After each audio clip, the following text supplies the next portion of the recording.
Hey, welcome to the Infinity Bros podcast, the only podcast that is perfectly balanced as all things should be. I am your host, Max Mosier, here to host the official Infinity Bros spoiler review show of Zack Snyder's Snydercut for the Justice League. With me today is two other Infinity Bros. We have Infinity Bro Robbie. Robbie, how are you?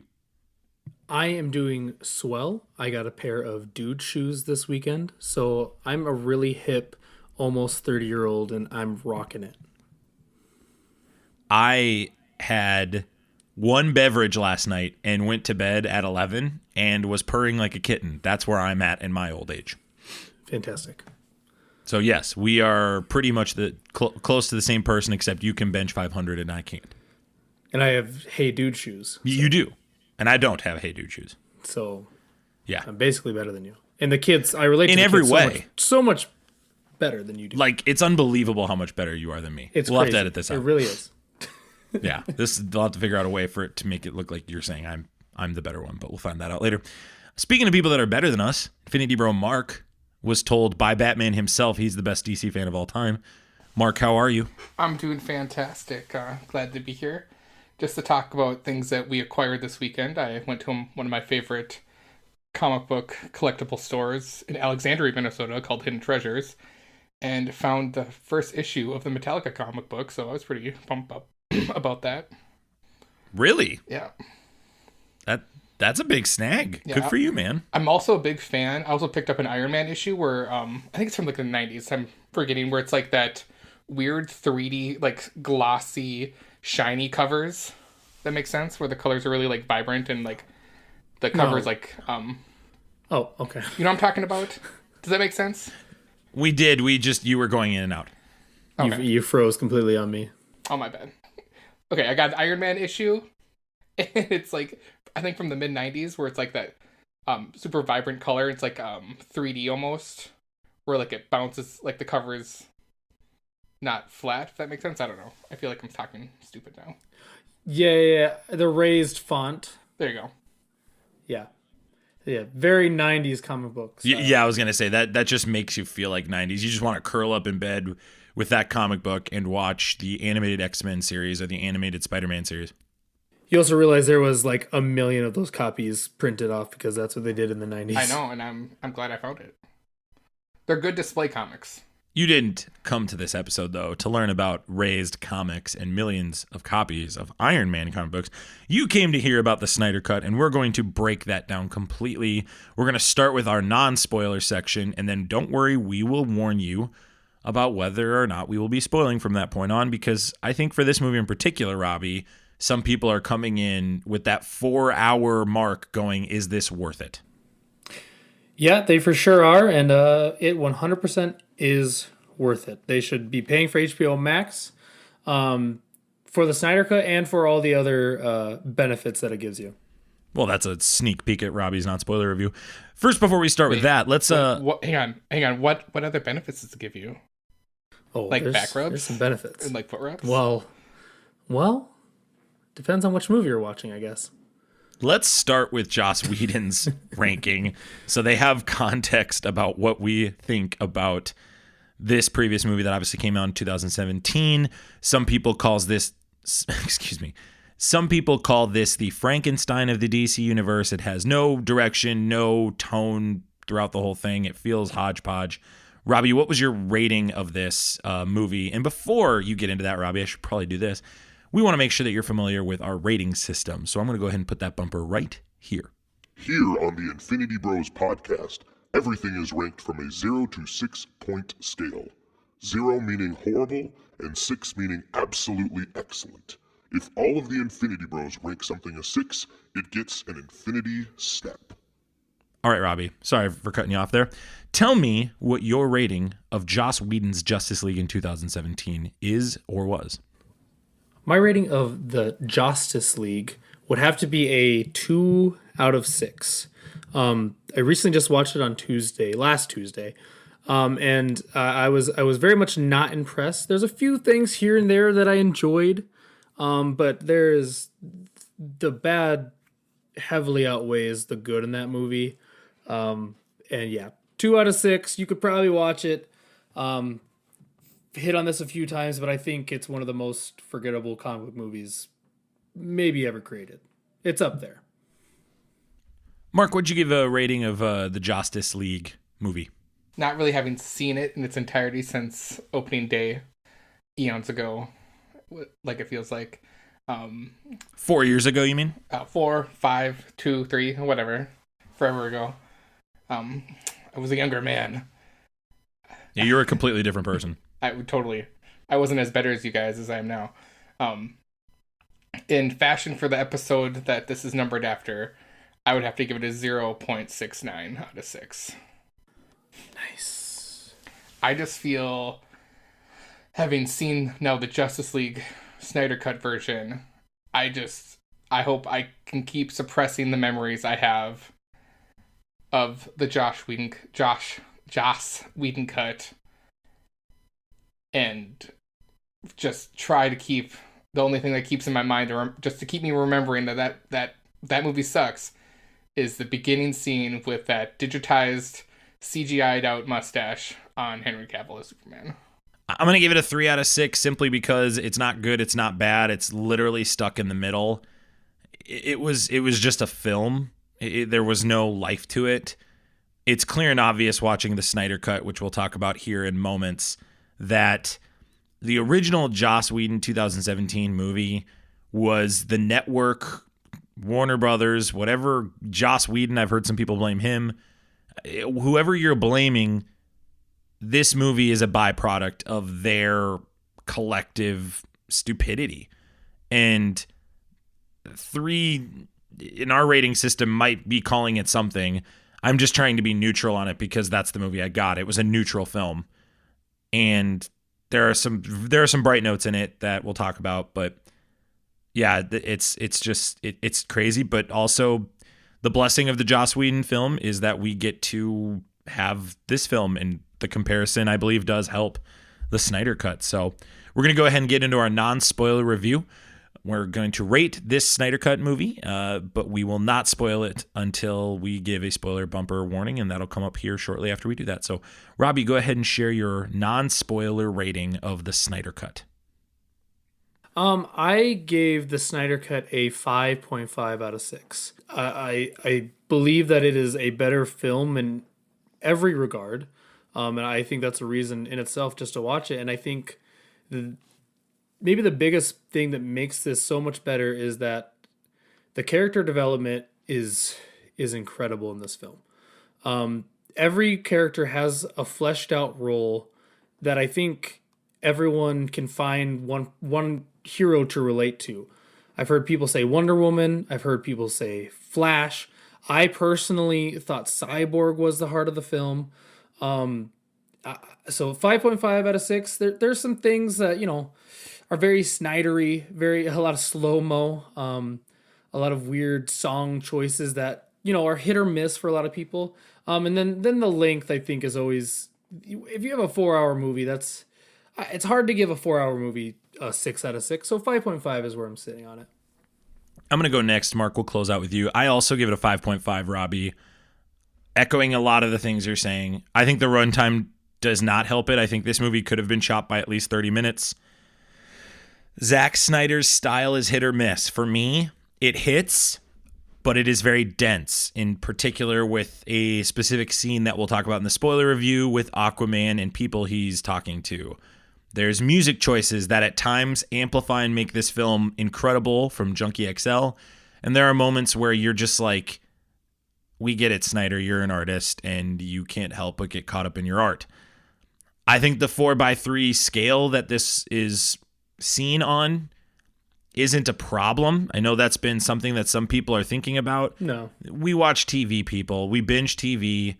So I think watching it for 4 hours, we do that already with TV shows. The aspect ratio wasn't as bad as I thought it was, and I think that is something people are asking about. Some people have said it's because it looks like a comic book or a graphic novel. I don't know if that is what Snyder was going for, but it didn't bother me watching it. I really enjoyed this. This is a love letter to Man of Steel, which is my favorite Snyder movie still, even after watching this. This absolutely correlates with the other films, and we'll talk about that. There was a collective vision from Snyder, and I think he got hosed by WB. And I think WB didn't want to have this really convoluted couple-hour-long movie. I think they felt the pressure from Marvel, and his daughter, unfortunately, committed suicide, and I think that all didn't play well for him. They kicked a man while he was down. And I think Snyder was unable to get that to a 6 because of those incidents. Some that he could control, some that he couldn't. So 5.5 out of 6. Mark, go ahead. Overall, I think I would give it a 5 out of 6. I think I'd give it a 5 out of 6 because there's some nitpicking that I do with certain scenes where it made me think like, well, you had all this time and you missed this one part. But besides the fact, I think it does tell a great story. How basically Batman and then Wonder Woman put together this, group of people, this, League of Justice. And great character development that we did not get in the Joss version. And, that's one thing I never really have discussed with any of you. It's like, yeah, it does seem like WB like rickrolled Zack when, he had this tragedy with his child, and they were like, hey, let's just bring in Whedon so he can recreate Avengers. And then he can kind of make it, he can make the forced laughter that really doesn't work in this world. And that's where I think that bombed. But overall, I think this Zack Snyder cut, it's very Zack Snyder-y, has its moments. It has his, his chef's kiss in some moments where you're like, oh, wow, that's a weird take on it. And then a great take on some stuff. And then he gives you some stuff you didn't even know you wanted. And he just serves it up on a platter for you. You got 8 things to choose from, and guarantee you're going to eat 6 of the 8 things, if not everything. So. Well, and this is kind of what Snyder does, right? This isn't a spoiler to say this. He's done this in previous movies. Snyder picks and chooses what he likes about the comic books and puts it into his own vision. Who the heck does that sound like? Kevin Feige. And that's what you need to do. That's what you need to do. Well, it's done from the director's chair is the point I'm making. It's not done from a producer, which I think Feige can therefore pass it off to people that cater more to the genre in which he wants to tell. Snyder is a one-track director in some people's minds. I wouldn't call him that. I think he has hits and misses. I think that's what I would say about Snyder.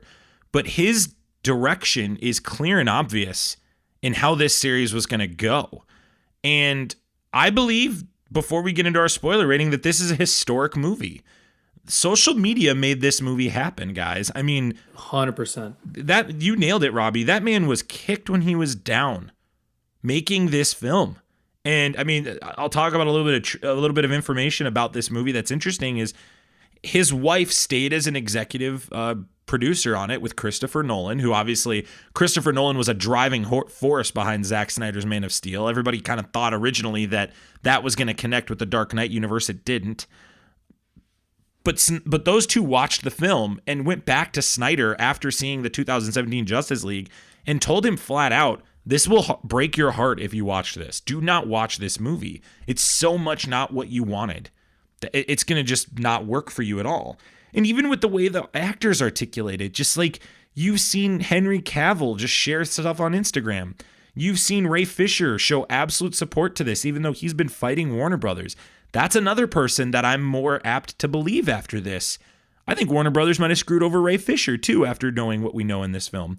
Cyborg has a huge role in this film. I mean, Gal Gadot was advocating for it.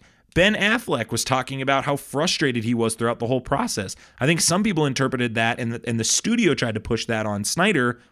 It's clear and obvious it was the studio. And did it need to be 4 hours? No, I don't. I think all three of us are unified in that. Correct me if I'm wrong there. But 3.5 hours is not far-fetched when Avengers Endgame just did it, and that's pretty much one of the best superhero movies ever made. So this is a very similar type of superhero movie. It's setting up all these big pieces, and there's huge stuff in it. So we're going to dive into spoilers now. So this is officially your spoiler warning for the Snyder Cut. This is... Prepare yourself. An Infinity Bros. Prepare yourself. Spoiler. Warning. Zack Snyder did not get paid to make this. He wanted to make sure that it was close to his vision as possible. 20 minutes have been omitted from the film. Still, there apparently is still 20 more minutes of this film out there. I just found this out today. That will be put in the Justice is Gray cut, which will be a black and white Justice League version. I'm excited for that. According to Snyder, there are no Joss Whedon shots in this film. As I talked about the heartbreak scene already earlier, this was at the end dedicated to Snyder's daughter, Autumn, who committed suicide. Got to tell you guys, I teared up watching that. I thought it was very touching, very just remarkable. Just remarkable that the journey that Snyder got just to be able to put that at the end of his film. I can't imagine how cathartic that was for him. We've talked about the movement several times on this podcast. Hashtag release the Snydercut is the biggest hashtag ever for a movie that didn't technically exist or was in production. Social media really drove this. Apparently, Snyder has said that millions of dollars were donated to suicide prevention. And there are stories I've heard, gentlemen, of people sending letters. So like you'd make a donation and you say, who are you making this on behalf of? And people were making it on behalf of the studio executives at Warner Brothers and having thank you cards mailed to them. Like just a level of trolling that Mark would just absolutely appreciate and respect. As we talked about, it is on a 4:3 aspect ratio. According to Snyder, that is to honor the IMAX filming style that he had. He holds there will be no sequel to the film. And actually, as of recording here on March 21st, there's an article that was just released by Slash Film saying that is for sure not happening. The director and executives of Warner Brothers have come out and confirmed this as well. I'll attach that link in the show notes. The angel in the graveyard scene for Cyborg was the angel from Watchmen at the comedian's grave. That's a nice touch from Zack Snyder, obviously directed Watchmen. Calvin Swanwick, who played John Johns and also the general from Man of Steel, said that he did not know that he was playing John Johns until October 2019. Barry Allen called Diana Wonder Woman for the first time. This was the first time and only time that she's been called that in the DCEU. You can see in the Nightmare epilogue scenes at the end that Kilowog is one of the Green Lanterns that is killed. There's also an unnamed Green Lantern in the war scene with Darkseid that happens more towards the first act. And then finally, Ryan Choi appears in the film as Silas Stone's assistant. He obviously, if you're familiar with the comics, would go on to become the Atom in the comics. Was he the second or third Atom, Robbie? That's a great question. I don't know. Just right off the top of my head, I feel like third is the right answer, but I could be wrong. Robbie, provide us with your rating of this. Again, just remind us what it was. But maybe give us a little more of the spoiler perspectives. What characters stuck out? What moments in this, just at the top of your head, really, really made this the rating that it was for you? Yeah, I gave it a 5.5, like I said. For me, there's two things that I guess are sticking out to my head right now. First part was when you get that bank scene with Wonder Woman again, and that scene was in the Justice League. And I watched it a couple days ago, and I hated that scene. I thought they could just get rid of that entire scene. Like I wanted them just to throw it out. I was really hoping that it wasn't even in the movie. And how Zack Snyder changed that scene to make it actually work and make Wonder Woman such a, excuse my French, badass. Like in that scene, like completely like got me like ready to go. I'm pretty sure I texted all you guys right after that scene and I was like, holy crap, Wonder Woman just like smashed a guy's head against the wall and killed that dude. So I mean that was right there. That was like, I'm all in. I'm in. Like I didn't know what I was getting into with this movie. Right now, I'm all in. And then second for me, and I kind of hit on this at the beginning on my first, non-spoiler review, was that Cyborg's arc in this movie is so well done. It is very well done. And like I said, other people might think, other characters had a more important arc. Obviously, Ezra Miller as the Flash had a very, very important part. Without him, the movie doesn't get done, basically. But them finally explaining like Cyborg's backstory and then explaining the depths of his abilities, which they did not do justice at all in Justice League.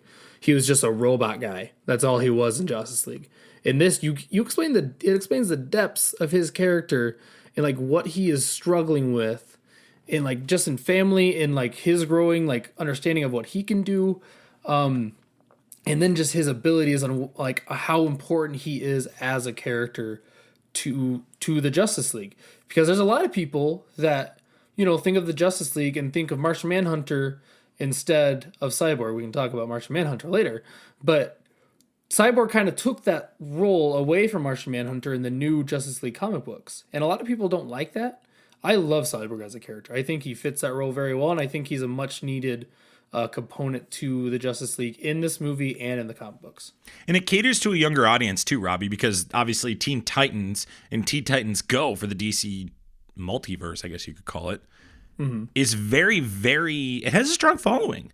And it's very influential on some young kids and some teenagers and maybe younger adults that are in their 20s, maybe 30s.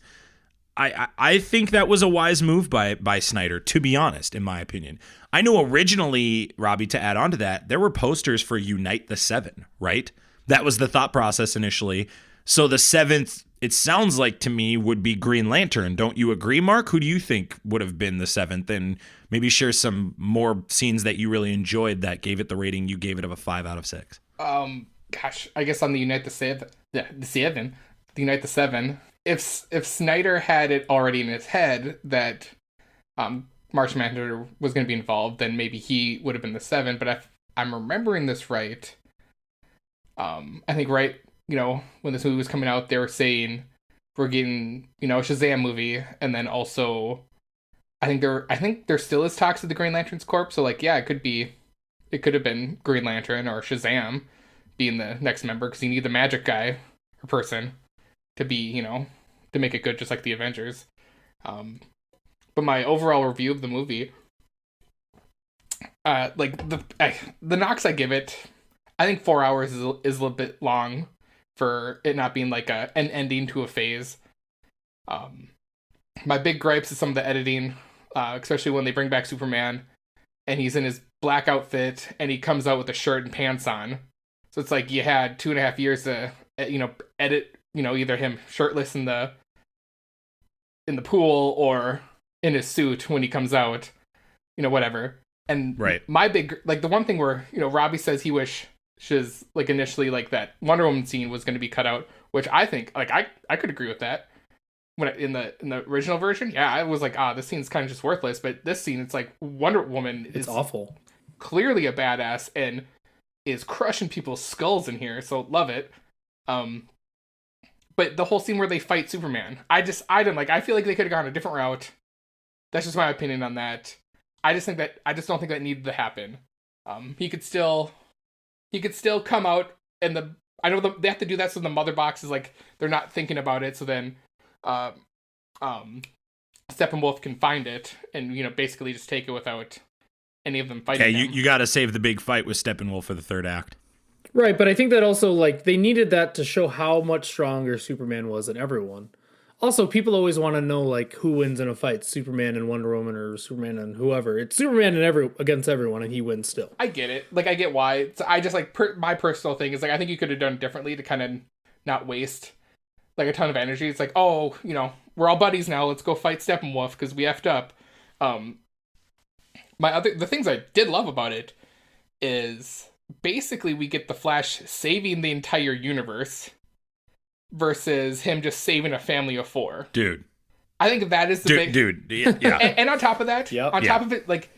And I know we've talked it independently, like, with, outside the podcast, where in the Josh cut, it's like Barry Allen doesn't really know his powers.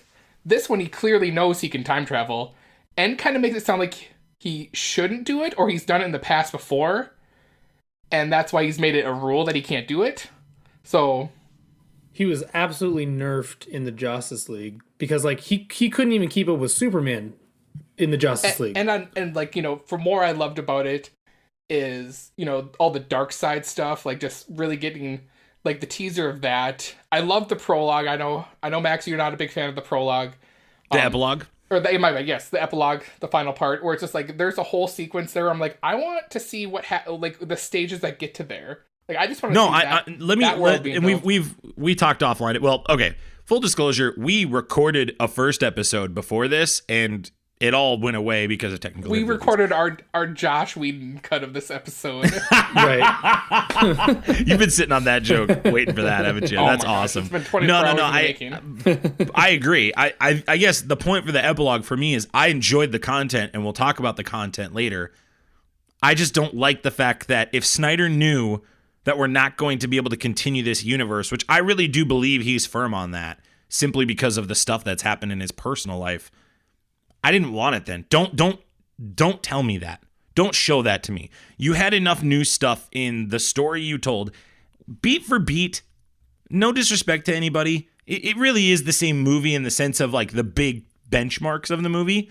The difference is in the details, and the details give us better scope of the characters. It gives it more of a heart of the, it gives Bingo. a soul to the movie. I feel like Absolutely, yes. You're right. Josh Whedon took its soul away and crushed it. You're so disrespectful to the Justice League, the original Justice League 2017, that you don't even pronounce the director's first name right. You call him Josh. Well, this dude's probably a molester, so I don't really care if I'm not pronouncing his name.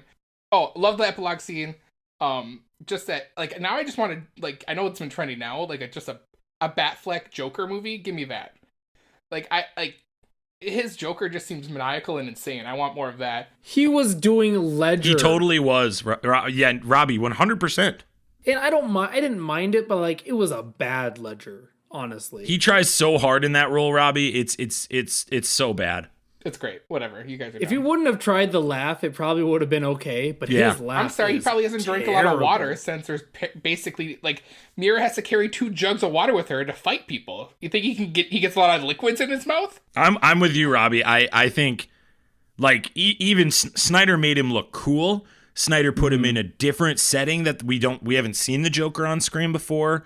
He put him in a circumstance where Batman needed him and flipped the arc on, like, the Joker has to help him now. Yeah, all that fantastic. And all that, yeah, that's new and fresh. And thank you, Zack Snyder, for doing that, because usually with the Joker, everyone tries to retread other things. This is literally brand new with that character. Leto just isn't good. Leto just isn't good as the character, and that's just the reality. 2 of it. minutes, so it's just like, what, I mean, if we're gonna have to play Mephisto's advocate here, it's like, I didn't what do you mind expect? his little speech. His little speech was pretty good, but besides like the reach around thing, because that just felt so forced to me. Like that was a bad joke. It was hilarious. Who's gonna give you a reach around? It's like okay. Because that's what his Joker is. His Joker is supposed to be more set, like, in a real sense. So, like, he is this, like, creep. That's the Joker he kind of portrays in the Suicide Squad. Well, okay, but is he supposed to be the Suicide? He didn't have the tattoos. Yeah. He's not the same Joker. It's a different Joker. Right off of that plays into my other thing I loved. The multiple times they talked Multiverse. about the multiverse. Right. So is this Nightmare is in a different multiverse, so whatever Joker he could be talking to might not be that from Suicide Squad. So Are you telling me Heath Ledger is alive somewhere? because what is it? Is it Desaad that tells Steppenwolf that, Darkseid's conquered over 100,000 worlds. planets over the multiverse? So it's just like, Yeah. clearly Darkseid's fought in different universes and maybe has faced this group a few other times, and he just, because he's fought so many wars or whatever, conquered so many planets, he just doesn't realize it. And I loved the anti-life equation that was involved in this. Let's talk about that stuff. Let's talk about this stuff more towards the end. Let's get back to maybe the main meat and bones of this film.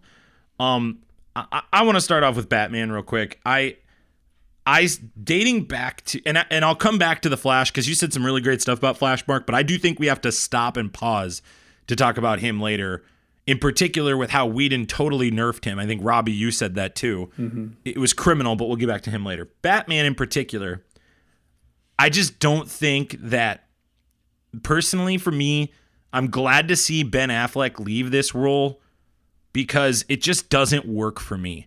And I appreciate that Snyder took a risk with it. He did a different direction. He made him old and grizzled. He made him tough. He says the F word. He runs around and he kills people. And it's a different take on the character, and I think that's fine. This just doesn't work for me. And in particular in the Snyder Cut, this is the only character that I feel like didn't get more fleshed out to me in this film. And I know there was a lot of heavy lifting that needed to get done in the 2 additional hours added to this.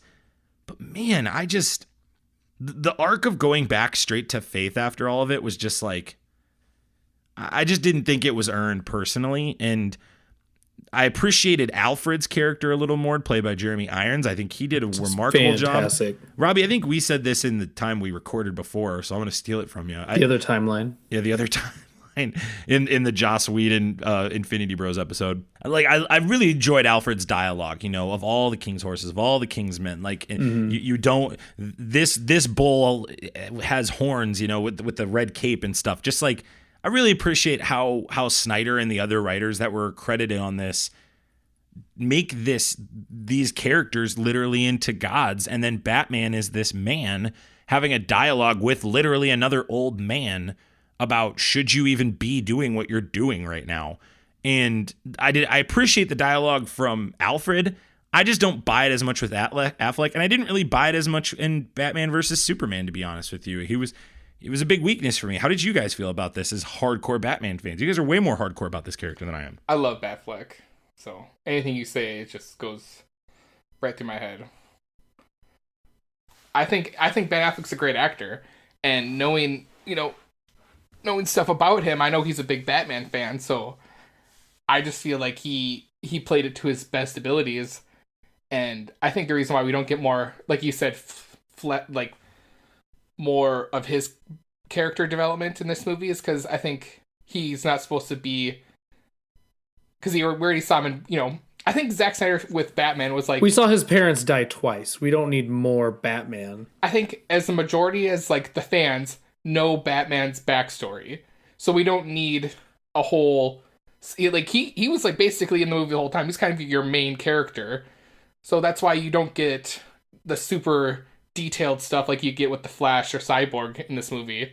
Yeah, there's not a lot of character development to be done when you're trying to... He's basically Nick Fury. Yeah. Like, there wasn't a whole lot of character development with Nick Fury besides just looking BA. Yeah, but the difference is people aren't going to an Avengers movie to see Nick Fury. They are going to this movie to see Batman. And I'm not necessarily saying that I needed to see him... I didn't need to see him relive his parents dying. That's not what I'm saying. And no, and thank goodness. It was in BVS twice. Right, that's what I'm saying. I didn't need to see it, and I'm glad I didn't see it again twice. I guess I'm more so saying that Batfleck just doesn't work for me, and that's not. I don't even think that's Ben Affleck's fault, Mark. I think that's because Snyder made a vision choice with where Batman would be in this universe, and there's a lot of choices that Snyder makes that are just off kilter from the comics. We're not getting a lot of detail because the movie that was supposed to be developed and made and already put out by now, if everything went, correctly, if Warner Brothers didn't suck at their job at making DC movies because they're terrible. At being the director's studio. Sure. That's their tagline. They say that. And they say that they're the director's studio. Cabbage. It's ridiculous. They're full of crap. We were supposed to get a Ben Affleck directed, written Batman movie. Yep. So it's just like that's where that's where the payoff was going to be for him. Was here's your Batman and that movie. would have been incredible because he's been great at directing. There isn't a bad like Ben Affleck directed movie. Because if I remember right, with like the Batman that's coming out with Matt Reeves and Robert Pattinson, that was kind of his movie to begin with. Then Ben's like, I don't want a director anymore. Like however that worked out, and they're like, then they brought in Matt Reeves, and then it was like, well, he's not going to be the writer. They're gonna kind of take some stuff that he had written down, but we're gonna do whatever.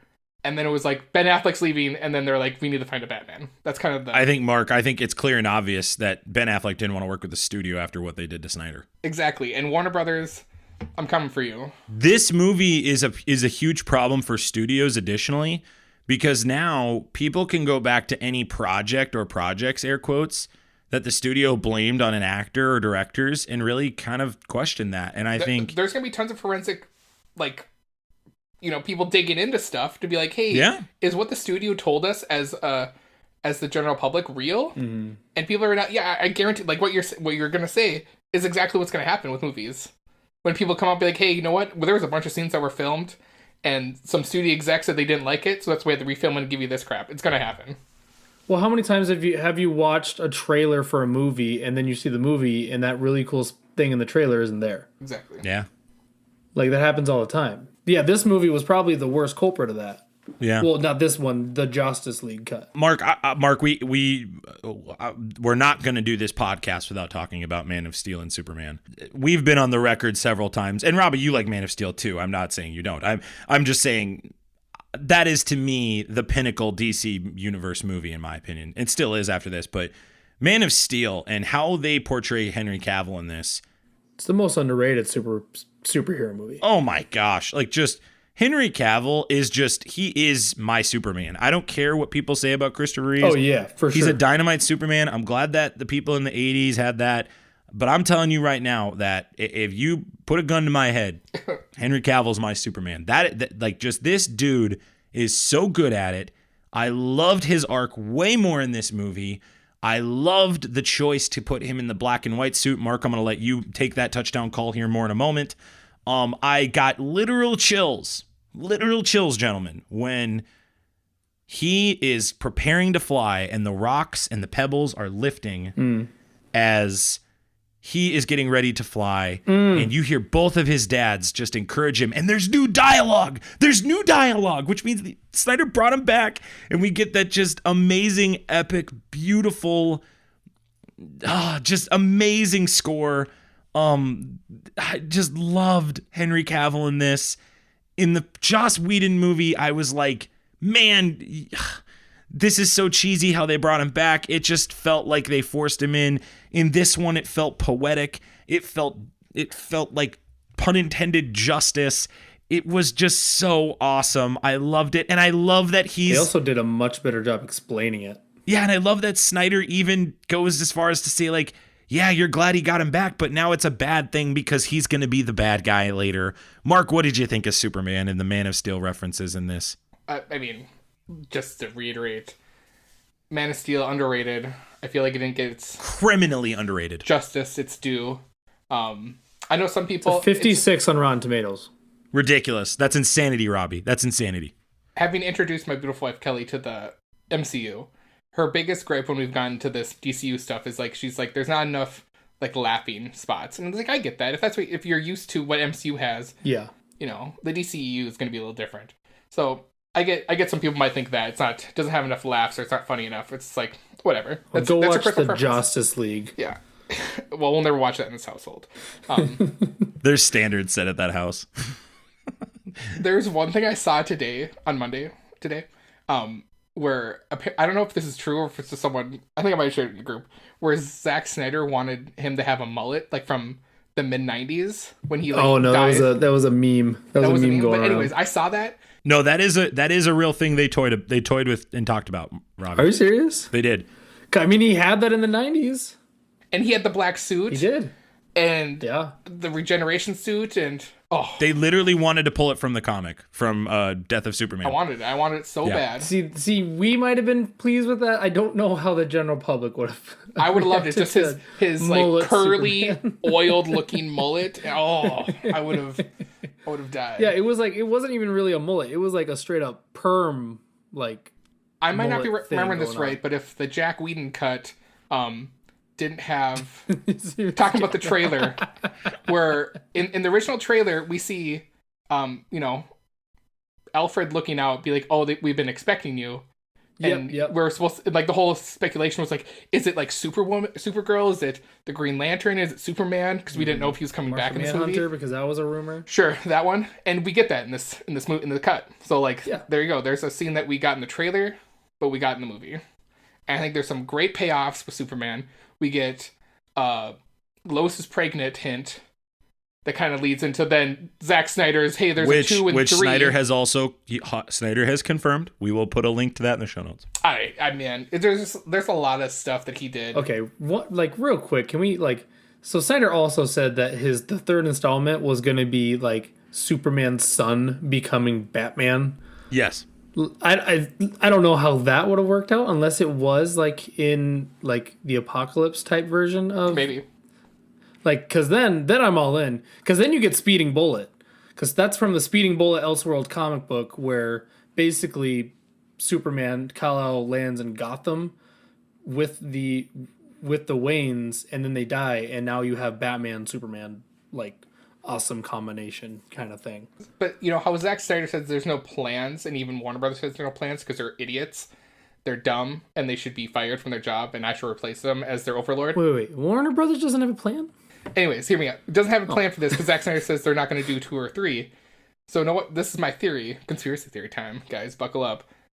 Zack Snyder's putting this information out there now, so it builds up, and just I think this is super meta. When Darkseid says we're gonna have to go to the old ways, I think there's gonna be a new rush of hashtag. There already is, and there already is, and I'm a part of it. I'm writing letters. I'm building the fandom. You're making donations to suicide awareness and sending letters to the WD. I'm finding a way to infiltrate Warner Brothers and taking over. No, Mark, I wholeheartedly agree with you, and I have yet to meet a person who's watched this and gone, man, I would have really liked to see what he did if he kept going. Yeah. Additionally, and so let's talk about this. Let's pause on the characters. Let's talk about Warner Brothers, because I do think this is an important piece of the dialogue. And if you've watched the movie, you're thinking it too. These are some scenes I wrote down, guys, that I'm like, how the hell do you watch this in its raw footage and go, yeah, we don't need that. Mm-hmm. Barry Allen saving the universe in the Speed Force. Oh, we're jumping all the way there. Barry Allen saving Iris West. Cyborg with any sort of character development. Jean Johns introducing himself in any way. Superman punching. Aquaman lifting up with his trident. And Wonder Woman slicing the head off of the big bad. Sending through a boom tube to the additional big bad that would set up your multi-billion-dollar movies. Those are just 4 things. There are more things I'm sure we could pull. But how do those guys watch that? And in particular for me, Mark, the Speed Force scene is amazing. I would argue the Iris West one. We probably didn't need that scene that long. But even just a little glimpse of it, sure. That was a long scene. I rewatched that last night. Flash and I was like, this does take a while. Yeah. Flash saving the universe, that to me is just like, why that? Why not? Like, why didn't Joshua Whedon decide to take that scene and be like, no, we don't need it. We'll have Flash save four family members. We'll be good. Right. What is Jacoby Whedon thinking? I don't know, man. Haven't a clue. Can we just, like, even diving more into that, like, the explanation of why Steppenwolf chose the nuclear site, like, because it was toxic, like, it was easier for them to grow there, which makes total sense. Like, and obviously there's not people living there, because then if you watch the Justice League, like, yeah, there's that family that they focus on, but there's, like, people living there. Like, you see a bunch of people running away. That doesn't make any sense. And then you waste Superman and Flash waste saving these people, but you waste them saving these people rather than them just fighting parademons and having this awesome fight. There shouldn't be no people there. Imagine too, Robbie, setting up a universe. You set up this universe. You bring like 6 people together, potentially 7, because John Johns was teased. Green Lantern, there was a cameo in the war scene. In the Jimmy Snyder in the Jimmy Whedon cut. There was, we saw a Green Lantern pop up. His name was Urine Gar, by the way, I think. Thank you. I appreciate that. The guy that Euxis, which is Darkseid before he becomes Darkseid, when he's conquering the worlds, kills Urine Gar. I love that you know that, but you didn't know which Adam Ryan Choi was. Really, really dig that. Thank you for that. Well, I knew that it wasn't the Darkseid that we knew at the beginning, which is why he gets defeated. Why are you calling him that like a 35-year-old? Like the Darkseid? Because that... I know, but you just like enunciated it like you're an old person. But it's true, because like Darkseid becomes who he is when he gets that, when he's conquering more worlds, he's getting more powerful, just like a Saiyan. Gets the red eyes. Like, it's like he's growing his abilities. They did not do a good job explaining that, because like he gets whipped up on by the old gods. And like what possessed Whedon though to look at this film and look at the footage that Snyder had and go, yeah, ditch the Speed Force. Too much. Let's save the family. Or let's make frickin' Steppenwolf look like the big bad from Wonder Woman. That's just like studios like, oh, we already spent $2 billion on getting out that mustache and he couldn't shave for Mission Impossible. It just seems like sabotage at this point. It just seems like sabotage. It seems like yes, they brought Jackass Whedon in to just be yes man to all these execs because they're like, hey, we just give him money, he'll do whatever we want. And then he's a jackass to all the cast, apparently. You're going right where the point where I wanted to go here is, how on earth is Cyborg, any of his arc, omitted at the level that it was? Just canceled completely. Completely. It makes complete sense to me why Ray Fisher has been going bananas. Right. This gives complete, in my opinion, complete credence to the fact that he's been so belligerent online about this. Now, I don't know the details, and I don't know if something was against the law, and I don't know if Warner Brothers broke any legal rules or were racist to him in any ways. But the fact that Jax Whedon created that trash, and we get a completely different, pivoted Cyborg character that not only has depth, but is the heart and soul of this movie, Robbie, as you talked about at the beginning, and is just so like quintessential for bringing them together. His dad's death literally brings them together to go fight that third act. How is Julius Whedon making that choice? I mean, we're blaming everyone. We're blaming the WB executives, and we're blaming Joss Whedon because Joss Whedon came in and was like, yeah, totally. We're blaming all of them. I really do wonder how much sabotaging WB did to make this happen. And then COVID hits, and so they've got to put something out there to make some money and build this platform that they have to make. Also, the conspiracy I've heard, with just going kind of a little off topic, that the Zack Snyder cut was pushed so that it would build hype for people to get HBO Max. Well, that makes sense. Like if that's good, that's being a that's good why executive. that's why the execs were all right with it. It's like, oh, we only need to spend $25-30 million on this. I agree, Mark. They were pushed to make that decision. They had no choice. COVID pushed them to make that choice. They really had no decision in the matter. In my opinion. Without COVID, we probably don't get this cut. We still got the movie though. Completely. COVID has a huge part to play in this cut coming out. Like there's no other way around it. And right, because they're not going to release this in theaters. They were not going to go out there and go, yeah, we totally messed it up, and yeah, Cyborg was actually good. Our bad and dogs. Yeah, we got to show you the Speed Force in a way that's never been shown. But here's the CW Speed Force and yellow lightning bolts. All right, let's go back to Flash when he does the Speed Force stuff. Doesn't he run really weird like that? How he runs is stupid. No, I think it's hilarious. I think it's funny. I think the Flash is hilarious. I liked the Flash in the Joss Whedon cut. I like the Flash too. I just feel his run is just really like, do you really run like that, or do you already look like that because you're going super fast and that's why? No, dude. It's the way I interpret it, and maybe I'm reading too much into it, which I probably am. But like, I look at it as like he's the weird kid in school that got superpowers, and like the weird kid runs like a weirdo, and he can't help but run like a weirdo, and he's just so goofy, like. That is how I interpret it. Making people run too, because watch Wonder Woman 84 and how Wonder Woman runs that movie. It's terrible. Like they don't understand how to make someone run fast. Sure, yeah, that's they can't figure it out.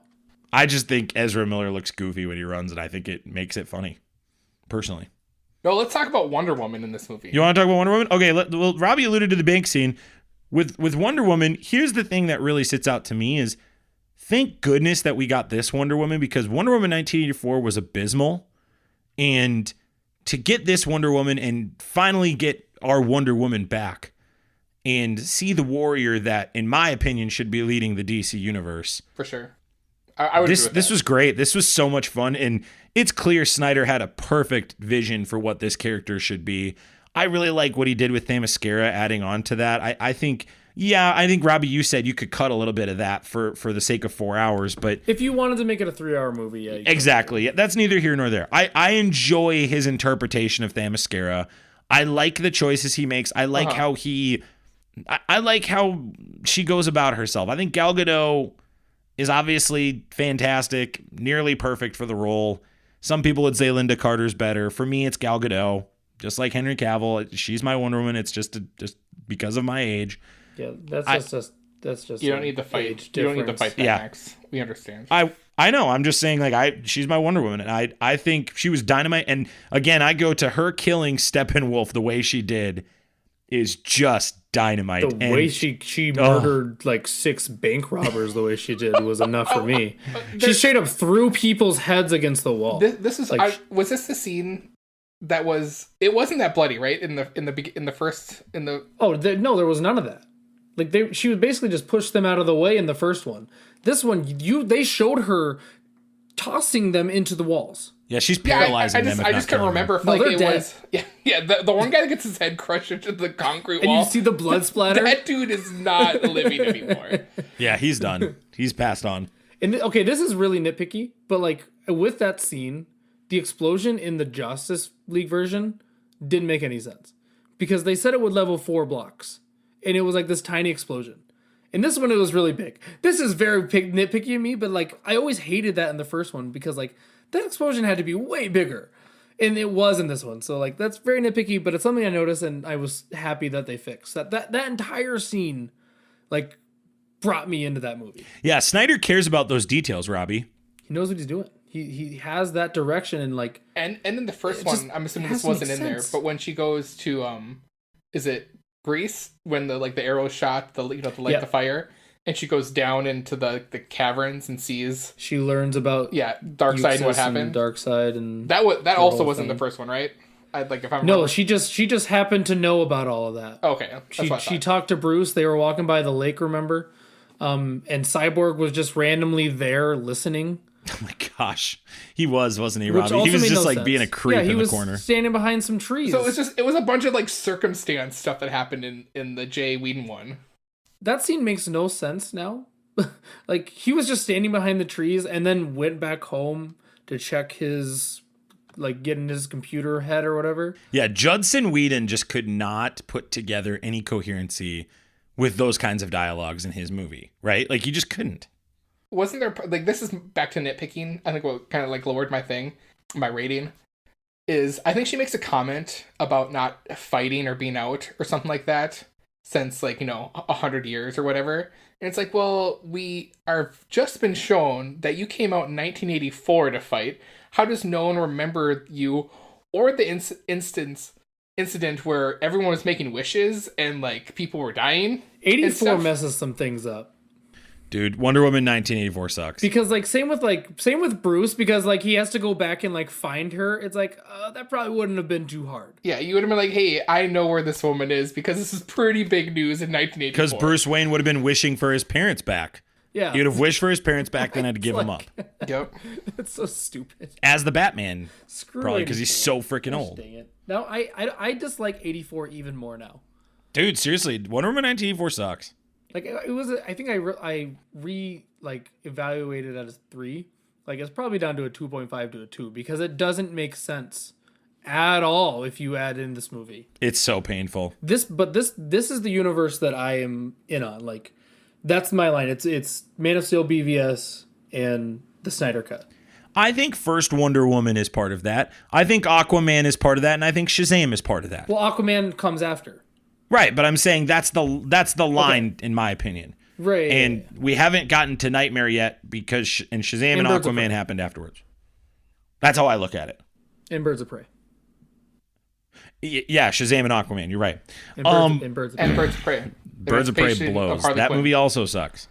The star of Birds of Prey is an egg sandwich. It was a dang good looking egg sandwich. Did you not see Ian McGregor as Black Mask in that? Because I feel like did you miss that? Nah, it didn't do much for me. Well, not a lot does. So yeah. Hello there. Yeah, thank you. Hello there. Let's talk about Cyborg. We've alluded to his deep character story. What really stuck out to you in his arc? And I mean, do we want to see Ray Fisher back in this role? I think there's no way that happens again. I think we're more likely to see Snyder come back than Ray Fisher. Probably at this point. And it's probably more of a legal thing. Like, if all the legal stuff wasn't going on, like, if the Snyder came out before any of that stuff happened, you'd probably get him back. Because WB probably goes like, no, we're good. Like, we'll make this work, kind of thing. But now it's so far gone that I couldn't see either party wanting to work with each other. All right, to deep dive, you can either take this as a nitpicking, or you can take this as a deep cut conspiracy with Cyborg as a character. So, Cyborg gets his powers from the mother box, right? Mm-hmm. Okay.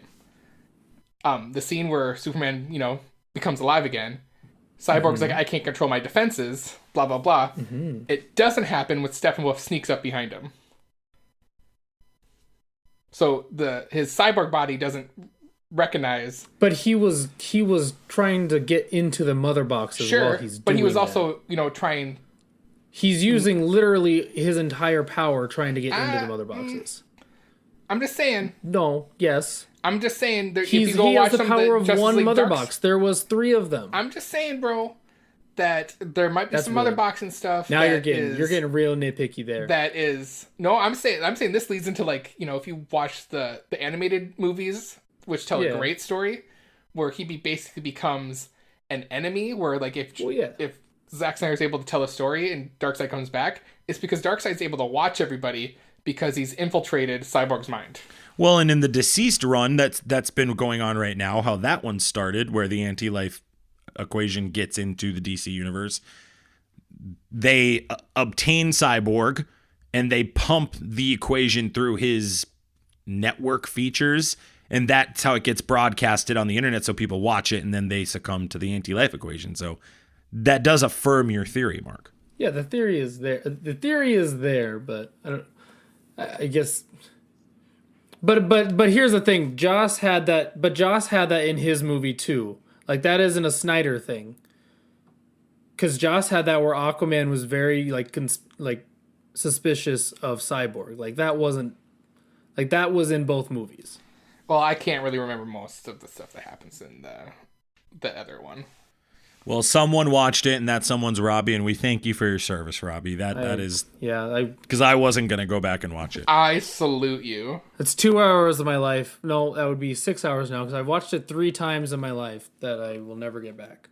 I think the scene that really stuck out for me, too, just to kind of highlight it, is showing him have control of everybody's economy. Right? And, I was like, wow, that's a pretty OP power. That could do a lot of damage if done incorrectly or done the right way. Or correctly, depending on how you look. Yeah, or correctly, exactly. His father I was very moved by the scene where he gives $100,000 to the woman. Some of the circumstances of our world really help this story work. This is one of them. And I think with just everything going on with COVID, and there's just a lot of people struggling, that moved me more than it should have, I felt. I was like, wow, I'm really moved by this. I know we already talked about this, but how are you WB and you watch that scene? His father's whole dialogue over the tape recorder. And he breaks the recorder before he gets to his father's. But you watch the whole scene, explaining Cyborg's power, and you're just like, nah, people will get it. He's a robot. It's fine. Well, even the character arc with Silas, how do you pretty much omit everything with Silas? Yeah, Silas is just this good father at the end of Justice League. They're together, working on their armor or whatever. I hated that. I really, really thought Silas's death really changed this movie in a ton of ways. Well, they needed it. They totally needed it. It's honestly, and you'd think that Whedon, who did Avengers, would think hey, somebody should die to make this work, just like in Avengers with Phil Coulson. I mean, come on, dude. Okay, so I know I'm the one that just watched Justice League, and maybe it's just so forgetful for me, but do they even explain how they find Steppenwolf's base in that one? I don't remember if they do. Because remember, they have to go back to Batman's base, and they have to find the nuclear way, the rays that are omitted. Okay. And so Cyborg has to sit on that big globe. He has that remember that go, and he's sitting there just shaking and look. It was a way for them to shut him up and not have to make him do any more dialogue, right? And just make him. It's a much more terrible idea to have his father die, signaling exactly where the location would be. Well, and why would we want to develop Cyborg's story more when we could get some wisecracks from Flash, which, by the way, I really liked in both movies. No, the Flash wisecracks are okay. It's the Batman ones that we don't need. Or no, the ones that the Batman ones were terrible, and Aquaman sitting on the lasso of truth, saying that Gal Gadot is beautiful. It's that's such a Joss Whedon joke. And Mark, you're right. In the light of things that have come to play, okay, I didn't mind that though. According to him being accused, it just feels a little weirder to me. I didn't mind the lasso of truth thing. I thought that was joke. But I'm saying we can omit that, Robbie, to add character development for other characters. Yes. That's what I'm saying.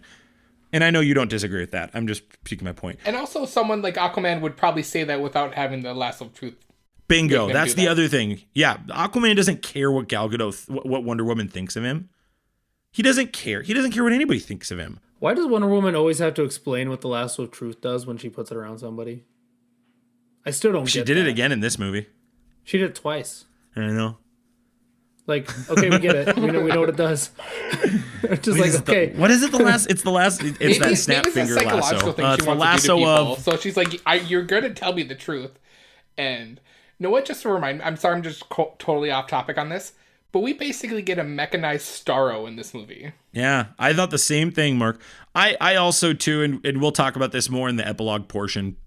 Cyborg being kind of a big piece of the nightmare future, I thought was interesting. And I thought too, it was really cool that they let him see the future as well. Mm-hmm. So that obviously was a building block that Snyder put in to say him and Batman knew that was going to come down the line. I almost thought he was going to stop Cyborg at some point, like, and they weren't going to have Superman somehow. Like, I thought like the entire movie was going to change. Like, there was a part of me that was like, is this whole movie going to change? Is Cyborg going to like stop him somehow? I don't know. I don't know how they would have done that, but like, when a 4-hour movie, like, I was thinking anything could happen at this point.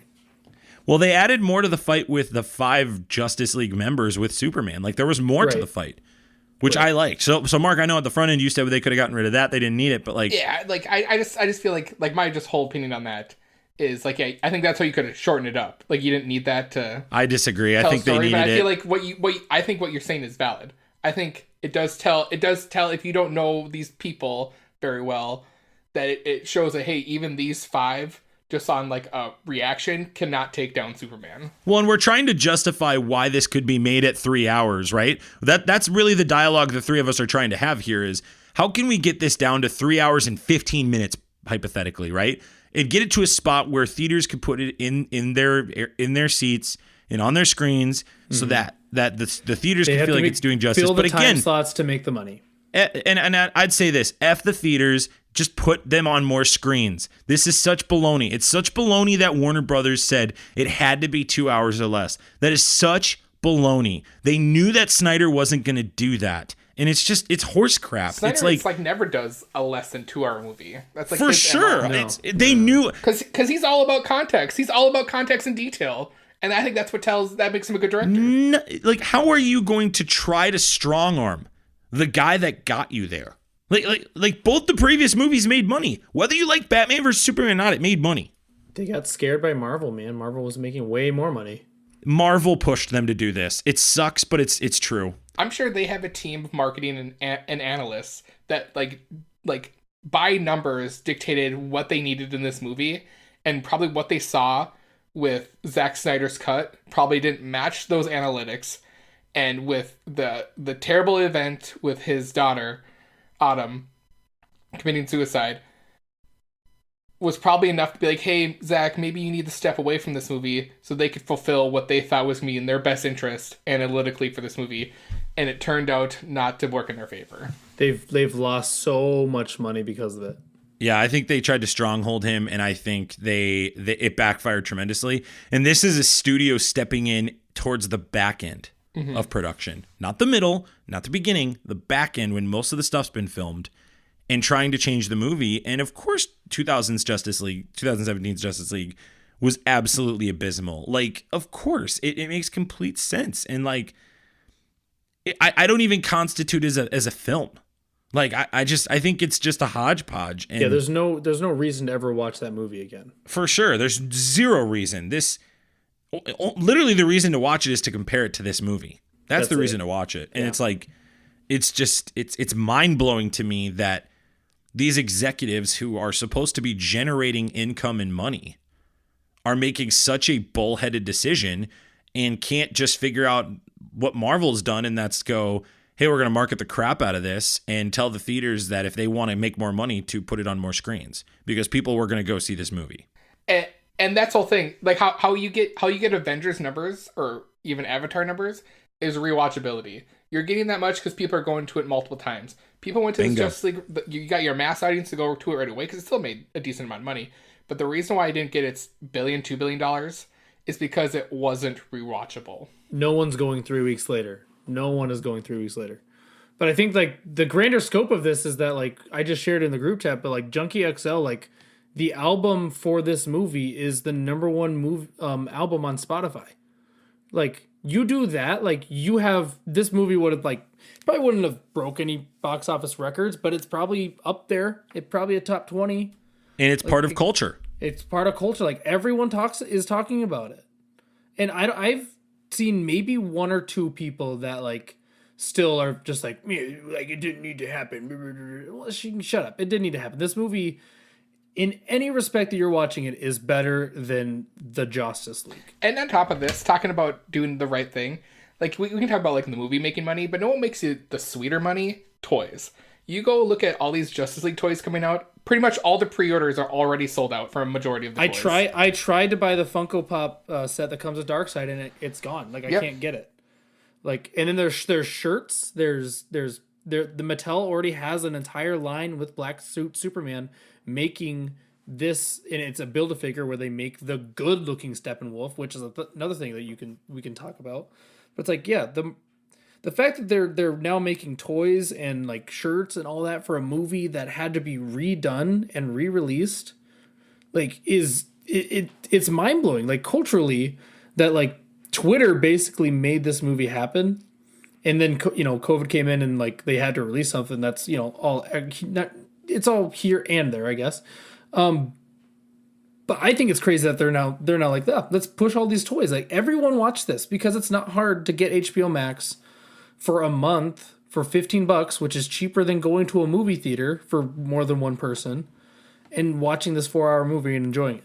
Let's not act like people are above sitting and watching something for 4 hours. Right. That is the most ridiculous argument about this. Did I feel it was too long? Sure. But the idea that you're not going to sit down and watch it because it's 4 hours long, or that you can't go, I'll take 2 hours one day and 2 hours the next day and do it, baloney. People binge watch TV all the frickin' time. It could have been done. Every night you're binge watching for 5 hours some shows. I watched the first hour right when I got up, watched a half an hour during lunch, and then finished the rest when I was done with work. That's what I did. It made your day. It was a day-long thing. And I was fine with that. For me, this is a personal thing. A 4-hour movie, like, it gets and even with TV shows, there becomes a point, like, at the 2-hour mark where I'm just, like, zoning out or, like, looking at my phone for too long, and then I miss stuff. Yeah. So that's, like, for me, it's just, like, I want to be fully invested in this movie while I watched it. So that's why I broke it up. Some people aren't affected by that. No, and I agree. The point I'm making is, like, there are people out there like, 4 hours, I'll never watch it. It's like, baloney. You will watch 10 episodes of Friends in a row. Yeah. You'll put on a show while you're sitting down eating your dinner or doing work. Like, This is such a baloney argument. And the age of media and television and movie is different. It does work with this. I would argue it works more than it did in 2017. Especially with Avengers Endgame that just came out. I mean, just like, that was the part that doesn't. I really do wonder if Justice League had been working on later down the line, and if all of that would have happened, say 2 years ago versus 4 to 5 years ago, would they have hung on with what Avengers Endgame did, Robbie? Mm-hmm. Like, do you think they would have hung on seeing like, all right, Avengers just did a 3-hour movie. It culminated all this stuff. This is what Snyder's doing too. We've put 5-6 movies into it. Do you think that would have changed their mind? I don't think so. I honestly, like, to me, this movie is more rewatchable than Endgame or Infinity War. Like, and you can disagree or agree with that, but like, I firmly disagree. Yeah, I would even. I love you, but I firmly disagree. But I want to hear you out. Yeah, I'll hear you out. I'll go with you. So the reason I think this is more rewatchable is because it has those chapter marks. So I can watch 1 or 2 chapters, know where I stopped, and come right back in, and I'm watching it like a show now. Yeah, I get what you're saying. You're calling it a TV show essentially. Basically, which is what when we previously talked about this, is what we thought it should have been done. It should have been 6 like 45-minute episodes or whatever the breakdown would have been. See, I think I would disagree with you on that aspect, because I don't think there were plot points or points you could really end on a cliffhanger to make you excited for the next week if they dropped it like that. Well, now after watching it, yeah, they couldn't have done it like that. Sure. So it does make sense that they released it as a movie, but like the ability to stop it at one point and be like, okay, I stopped at chapter 2 or chapter 3. I can come back tomorrow, or I'm really busy tomorrow, but I can come back the next day and watch just from chapter 3. Like, for me, when I think about watching a long movie, like when I think about watching Lord of the Rings, like I have to I don't want to break up Lord of the Rings. Like when I watch like the two towers or whatever. Like I want to watch the entire thing, all 3 hours. Same with like Endgame, which is why it's really hard to like talk myself. And this is maybe it's just me, but it's hard to talk myself into watching a 3-hour movie and committing to it for 3 hours. Where I think about this now, and like I watched until chapter 3 last night, and I'm like, I can just come back at chapter 3 tomorrow or today, which is probably what I'll do after we're done. Like, and it personally, like for me, it works better, and like maybe that's not everyone's case, but I think that gives it the availability for rewatchability. And you're kind of echoing the point I'm making too, is like with the streaming services, you don't have to commit to a 4.5 hour time, right? You don't need the 15 minutes each way to drive to the theater. You don't need the 4 hours or 4.5 hours if you add 30 minutes for credits, right? Like, I mean, I think that's great. I think that benefits the Snyder Cut. I think that benefits the style and choosing of it. And I'm fascinated to see moving forward how this affects the market. And I mean, honestly, Robbie, you're bringing up a great point too of if you were to continue this, and I think they can, if they want, a TV show or breaking it up into parts is not a bad idea. Oh man, you just read my mind. I was thinking like Disney Plus is showing you that you can do it. They are. They're showing you can do it very well.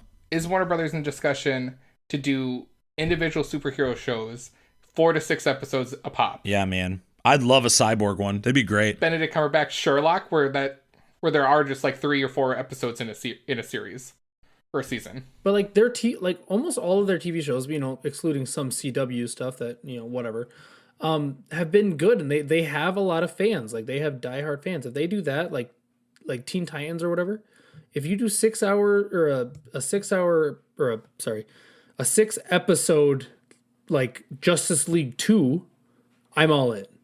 Or whatever it is, like I'm all in. And in America, we've been conditioned to accept 10 episodes or less seasons and loving it. We don't need 23 episodes in a season to kind of, here's, 75% of the episodes are all right. And then of those 75, maybe 2 of them are the Flash in another love triangle. Yeah. Just like, that's why I think Titans is so good. You give me 10 solid episodes, 13, or how many there are, they're all solid, in my opinion. And I think they tell a great story. I've had that on my queue, Mark, for months because you've been telling me to watch it. I need to watch it. At least I need watch to just the commit. whole season, not just 3 episodes, and give up on it. Because what show are you talking about there? Are you talking about... You know what I'm talking about. What show? No, I seriously forgot the title. That's why that's how much you hate me. Say it again? That's why you hate me so much. Oh, okay, you're just not going to say it. It's for me to not remember. Here we go. I'm stuck in a love triangle. Aquaman, I just to get the nitpicky stuff. This isn't nitpicky. This is stupid. Zack Snyder sometimes can be full of himself, and he is no more full of himself than when Aquaman takes off his sweater and the women sing and they start to pick it up and sniff it, and I forget the lyrics, but it's just a song about kings, and you're just like, my gosh, Zack Snyder. Well, we don't understand what they're singing because they're speaking a different language. Right, but the song in the background, I'm saying, it was no, that's a different one. Whatever.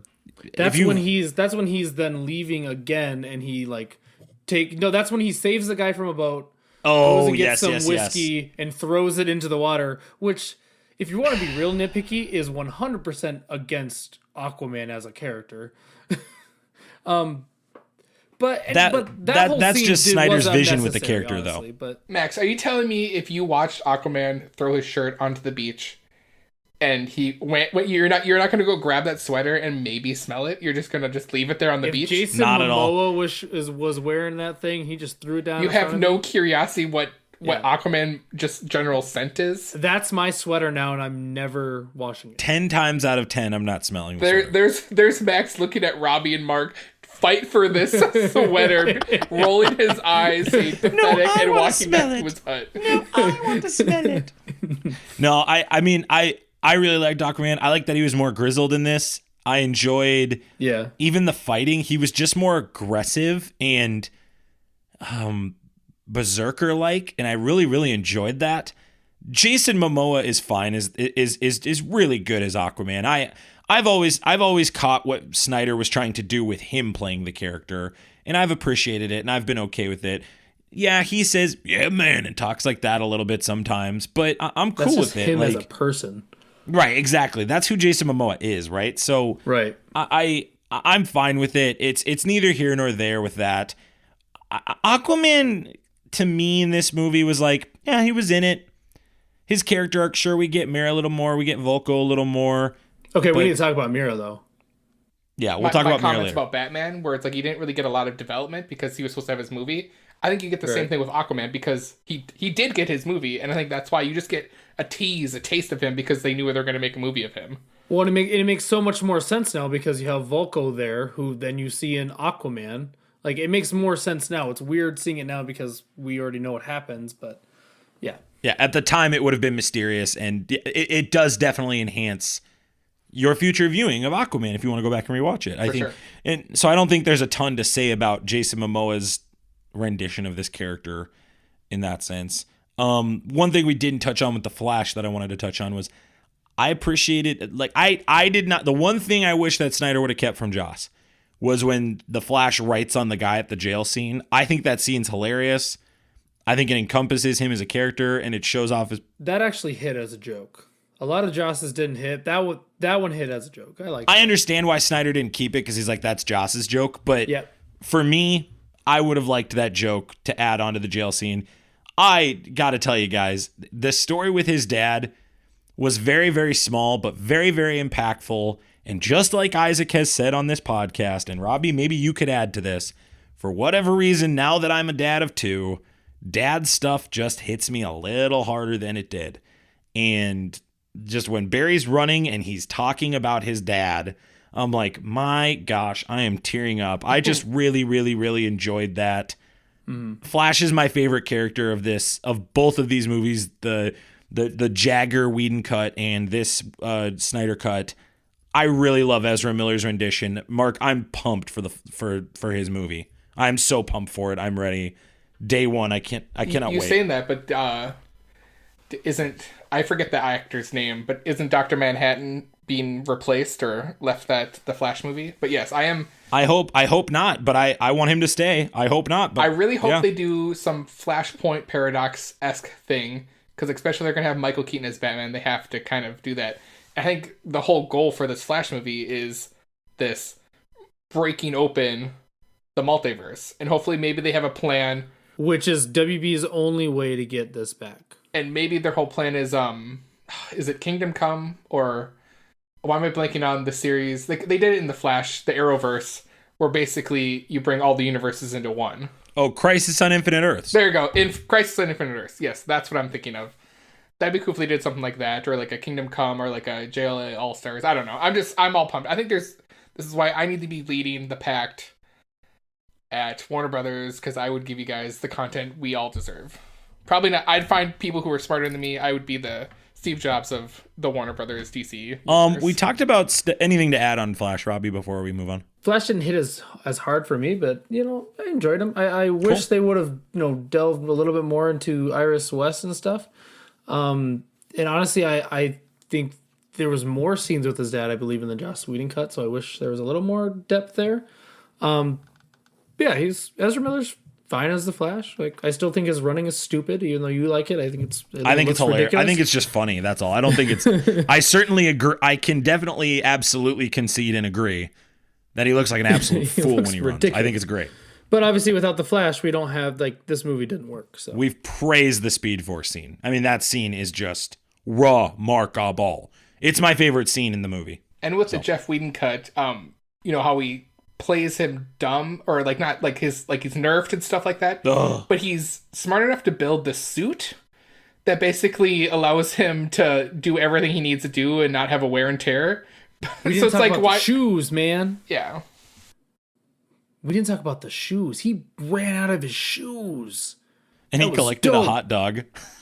And he collected a hot dog to get a dog walking job. It was so funny. I think he's brilliant. But this is how Zack Snyder understands. You can tell he actually knows about these characters, because the Flash, his whole thing is that he's always late, even though he's the fastest man alive. That's his joke in every comic book and animated movie. The Flash is always late, so of course he's late to show up for an interview. So it's like, I don't know. I love those little things are what I love about Zack Snyder. He may deviate here and there. Yeah, but he deviates here and there, but like he gets those little details that make the fans go, "Ha, I get it. I understood that reference." It's the same thing with Superman too. Superman just is, and he says this in the Man of Steel featurettes and in the pressers and that, but he just understands the metaphor of Superman being Jesus Christ so well. The Messiah. And it's just so just like it's a very I really do, and again, I'm a Christian. That's the concept I'm coming from. I don't view it as sacrilegious to me. I view it as honoring to that. And even just like there's just some really sweet stuff in the imagery that he chooses when Superman goes to the sun and he's just like, arms outstretched and he needs the sun. Like that's another biblical, theological, Christian thing there, right? Like he needs the sun to exist. He hits it right on the nose stuff. though with a lot of those, because he did the same thing in Man of Steel. It's fine. Like I love it. I know other people. Great. It's a lot. I get it. It looks incredible, but it's like you're just like pounding this right on the nose there. I'm okay with it because I like it. Mark, you were going to say something. Go ahead. I'm just saying it's exactly. I reiterate what you said. He's telling the Messiah story. Yeah. Basically about Jor-El giving up his son to a planet where he's gonna save the world. So the universe in a sense, or the multiverse. The multiverse, yeah, depending on how you look at it. Yeah, I agree. I agree with you, Robbie. I think the details of that, just with every character gets more details in this one, that it just helps. And details, there's no character that benefits more of these details than Steppenwolf, who is so much more fleshed out in this film. And his armor is just remarkable. It's dope. Constantly and just moving. How his motivations make complete more sense. The only thing I didn't like about Steppenwolf, and I'll pass off to you guys to talk about Steppenwolf, is that second encounter he had with Darkseid's Tassad. Yeah. When he talks with him, it's like he says the same thing over from the first time. He's like, "Hey, did you get the box?" "No, I don't have them all yet." And it's like, we didn't need that second scene. I actually didn't mind it, where he's just like, oops. I don't have it. It was just like it was totally unnecessary. If you're cutting anything, that's sure. Yeah, in my opinion, that's the very first thing to cut. You're not cutting the girl sniffing the sweater. That's not your first. No. Girl sniffing sweater second because of CGI. Oh. Because of CGI. Oh, okay. And I think that's a fair argument. The sniffing sweater thing, you guys you really liked it. So like I would like to keep that second on the list for you guys. Details for Zack Snyder knows that girls love Jason Momoa. Details. Women like sniffing Aquaman. Well, Jason Momoa. Boy, put that as a quote in a future thing we do on a TikTok or something. Clip this, Isaac. If you're listening right now, pause, rewind 15 seconds, clip that. All right. Anything to add on Steppenwolf?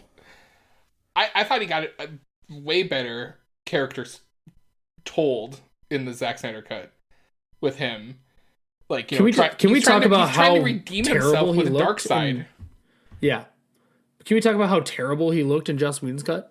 Like, he looks abysmal, Robbie. Oh my gosh! When you've seen this, I haven't seen the side by sides until like the other day, and I was just like, oh my gosh! Like, did we really was there an original vision with Zack Snyder with how he wanted Steppenwolf to look? And yeah, because we got it. Warner Brothers execs say like, we don't want to spend money on this because we already spent money on the mustache. We can't spend more money. But remember in BVS that when Lex Luthor goes into that pit thing, like that's how he looks. He's all scaled up. Like they know how he looks. They know how he should look. And then we got whatever Joss did, which was just take the Ares skin and make it red. Like yeah, it was awful. Dude, Jerry Whedon totally messed this up. I mean, like again, this is another thing to me. Like, how do you look at that and then look at what Snyder was doing and go, yeah, let's stick with that? I just don't understand. I don't get it. And this is to me where I go, this has to be Warner Brothers, right? Just for comparison, I want to see what Joss Whedon's Darkseid looks like. We talked about him. Were you pumped to see him in this, specifically with the big war scene? For sure. In the is it first or second act, whatever? It's the first act, so it's not even. It's I guess it is like after end of the first act. Is that? Like, it's after. Yeah. But yeah, so, yeah, like we talked a little bit earlier, he's technically Euxis in that part. which they don't really explain very well, that he's not fully powered Darkseid. Because right now, at that point, he's just collecting worlds. Like, he's going to worlds to collect them. And another thing to hit on is that in Joss's cut, it's Steppenwolf doing that. Like, he went to Earth and got defeated by all these guys and, had to retreat or whatever. It's the only world he lost, and that's why he came back so many years later, is Joss's, opinion of how it should have gone. But in this one, it's Darkseid comes there, Euxis, gets defeated by the old gods and gets sent back because he literally has an axe, like basically how Thor chopped Thanos. Like, should have gone for the head completely. But, like, has his arm chopped off, has to get taken. He's obviously not super powerful. But it's a great scene. You see him kill a Green Lantern, and then he almost grabs the Lantern ring, which would have been extra dope. They showed the maniacal, evilness that is Darkseid later in the movie. It was cool to see his Omega beams in the Nightmare Future scenes. It would have been I think it would have been cool to see that showcase. I don't know, based on the character description you're saying, if he would have been able to do that back then. No, he couldn't. And are we getting a New Gods movie? Isn't that like by No, the original, they aren't anymore. The original game plan was they were going to get a New Gods movie after this, and that would have connected with the future Justice League movies. Because going back to that scene where they're fighting, like, I think the olds and New Gods, I think it's insane, like, when you start thinking about it, how Ares and Zeus is fighting on Earth against Darkseid. Yeah. Like, that concept to me is wild. That we're literally gods that, Greek gods right here that are in the mythos are fighting these extraterrestrial, new gods in a sense. I thought, I want more of that. Like, right. It would suck to be a normal person living in the DCEU. It would suck. Everything would be dark. And just crazy things would be happening around you all the time. You'd have no concept of what it is because it's not fleshed out, and you'd have to relive Justice League twice because somebody messed it up the first time. And with back to Darkseid, when the boom tube opens closer to the end, and we see Desaad, Darkseid, and Granny Goodness, which is my favorite little chef's kiss on Zack Snyder's part. Is them watching it. I know in our Joss Whedon cut of the podcast the other night, we talked about it would have been cool if there was some interaction where Darkseid starts coming through the tube and they like fight to push him back and it closes. Oh, you're gonna take my bit, Mark? It's your bit. I didn't remember who said it. Robbie Sauter said it. This is Robbie Sauter's bit, so I'm gonna. It was from the animated movie. It's from Justice League War, where he does get through and starts fighting them, and basically they know they can't defeat him, so they have to like just push him back through the boom tube, and then like basically they just talk about how they need to get ready because he's going to be back, which is what they should have done. Yeah, but then DC was like, yeah, we already did it, so don't do it. Yeah, Mark, I'm looking back at the picture because at the time when we talked about this the other day, I was like, I don't remember that scene. I don't remember seeing her. Yeah, she's very visible. Oh yeah. She's like right there, and I don't even know. Was there an actress that's credited of playing her? In our Joss Whedon cut, I made the comment about, I think it might have just been a total CGI rendered character. I don't know if there was a stand-in or someone or an actress who was picked to play Granny Goodness, but. So basically that means after that, right, that Superman was going to be turned by her. Amelia Bell. Oh, well, there you go. Okay. I think, wait. Nope, never mind. That's Smallville. Why is it giving me Smallville? It's from Smallville. Yeah, we'll assume it's not, but if you know, if you do know, send us a message on Facebook, Instagram, and Twitter. We'd love also too, we're going to plug ourselves. Who cares? Link on the show notes. Join us for more conversation on this. There's stuff we're missing right now because it's so long. We'd love for you to check out our Discord channel and just be a part of that. And I would love to hear other people's thoughts. This is a movie that I'm dying to know what other people think about it. And so if you're listening, please share that with us. We'd love to know that. Real quick before we talk about the epilogue and big questions in the top 5, supporting characters, anything to say about Iris? No. Mara and Volko. We need to talk about Mira because she tries to take the blood and water out of like Steppenwolf and almost succeeds. That was an epic scene, yeah. That was awesome, dude. That was so awesome. That's one of her. I loved that was it. so good. I loved it too, Robbie. Thanks for bringing that up. I talked about Alfred on the front end. Anything to add about Alfred? No, Jeremy Irons is the best actor in all of these movies. Who would you rather have? Who would you rather have, him or Michael Caine as your Alfred?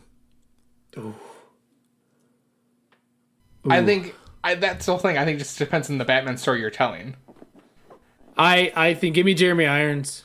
Yeah, I love Jeremy Irons' interactions with all the other heroes in this. I love that.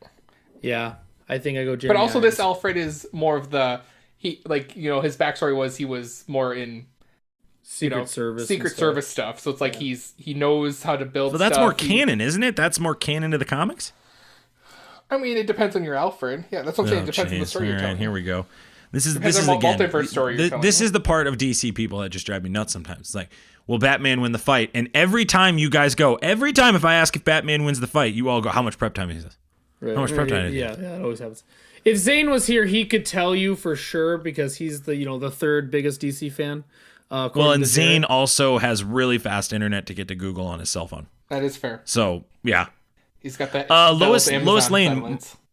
Mark, you talked about Lois Lane. I again, like everything Man of Steel, I'm all in on, right? Like we get what we didn't know it was Jean Johns at the time, but we get that dialogue with her and Ma Kent, and I really, really liked that. I'm kind of actually bummed that wasn't her. What'd you say, Robbie? Yeah, it didn't need to be Martian Manhunter. They should have saved that for the end. No, I agree. It should have been saved for the end. I believe you said that on the Joss Whedon cut. The Justice Whedon cut we did. Yeah, John Johns we talked about. Honestly, to be honest, I don't know if we needed that John Johns moment. I think Snyder just put it in for the sake of putting it in. And that's kind of how I feel about the epilogue, which we'll talk about in a little bit. I just feel like Snyder was like, this is everything I was thinking about. And Mark, I do agree. I think Zack Snyder is kind of trying to see if maybe it could happen in another way and trying to put it out there. I mean, yeah, John Johns was a little over the top for me. Bunch of details, and then you throw everything else in the proverbial right spots to get people talking. Because the more people that talk about it, the more. I mean, we live in a world where everything's basically fleshed out on the internet. So there's a lot of traffic. We live in a society where honor is a thing of the Robbie past. is right. We do live in a society. So if there's more traction on social media that wants the second cut, Warner Brothers is going to be like, oh, we can make money from this, and we can sell Martian Manhunter toys and baby Superman toys. And that's where the money is. So wherever the money is where they're going to. Where the money is. Mark, you're not wrong. It cracks me up, but you're not wrong. We live in a capitalist society, and Warner Brothers wants to make more money. And how are they going to make more money? Probably doing a second Justice League movie with Zack Snyder. Dude. Or a TV show on HBO Max. Yeah, or a TV show, or like a series, or whatever. Make it a series. I think the HBO Max series is way more likely than the movie. Or you know what you do this? You know what, Warner Brothers, here's what you do. I'm giving you free advice, free market advice right here. You make your hour-and-a-half movie, you put it out in theaters so you can get as much runtime as you want, and then you finish it up. You know what? If you want to finish the rest of the story, you go to HBO Max, because that's where part 2 is going to be. 4 years later. No, right away. Don't be a dick, Warner Brothers. Be legit. Be too legit to quit, and just give us what we deserve and what we need. Can Not HBO just buy Warner Brothers? Is that possible? Is that a thing? No, Warner Brothers probably has, way more equity. Can we just make that happen though? Oh, I apologize. One more side character. We got Luthor at the beginning. There's nothing really to add. It was just, but he got credited. It was, and yeah, we'll talk about that too. But like, we got Luthor at the beginning and at the end, and he's like, but the Deathstroke thing. We got that in the Joss Whedon cut. I was supposed to put somebody else's name there. Hold on. I had literally pulled up a list of names, of J names, for this bit. So I was wondering if you were like Joe Manganiello. No, I just need another J name to call Joss Whedon for those that. Jason? Well, do we want to go with girls? Jefferson? We could switch to a female name. Do we want to switch to a female name? I don't think you've called him Jeff. Jacqueline. Jeffrey Whedon. Jeffrey Whedon. His shadow. Look at his shadow. Look at his shadow. Yeah, I mean, we obviously get Deathstroke and Lex Luthor talking before we get the epilogue scene, and we get the scene with the this was a newer scene. We get the scene with the cop finding out that Luthor's gone and there was that madman laughing at him. Did you guys enjoy that scene? Yeah, I almost thought that's where we were going to get the Joker. But I did too. But for more context on that Deathstroke scene, the dialogue is different. Yes, it is different. Because the dialogue in the first one was that he was going to help him beat Superman, I think. And this one was to give him information. In this one they reveal Bruce Wayne's name. Yeah, this one was to defeat Batman. So like this would have set up, I'm assuming, Ben Affleck's the Batman movie, like against Deathstroke, which I have been wanting for freaking years. He promised us an Arkham-like video game fight between them both. If you've played Arkham, I believe, which one was Arkham Origins?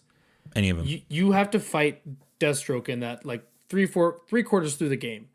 To this day, that is the hardest boss fight in a video game for me. And I don't do a lot of really hard video games like Zane does. I'm not Zane. But like to me, that's the hardest boss fight I've ever had to do.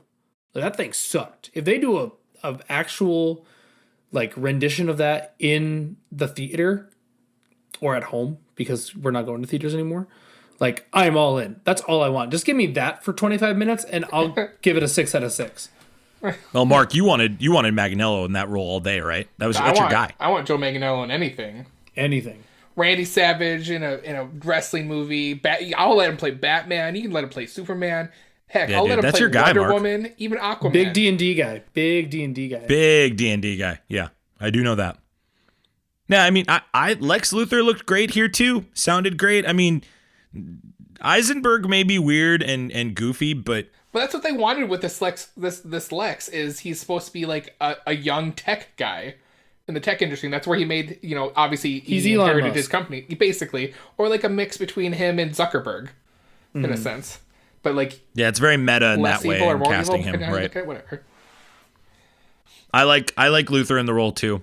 I thought it was goofy. I thought the Snyder stuff he did in Batman versus Superman, where like the guy's putting piss in jars and putting Jolly Ranchers in people's mouths and giggling like an idiot. I thought that stuff was over the top. Gauntlet question that was asked in I think one of our last episodes of which villain you most feel like represents you personally, and I thought about this.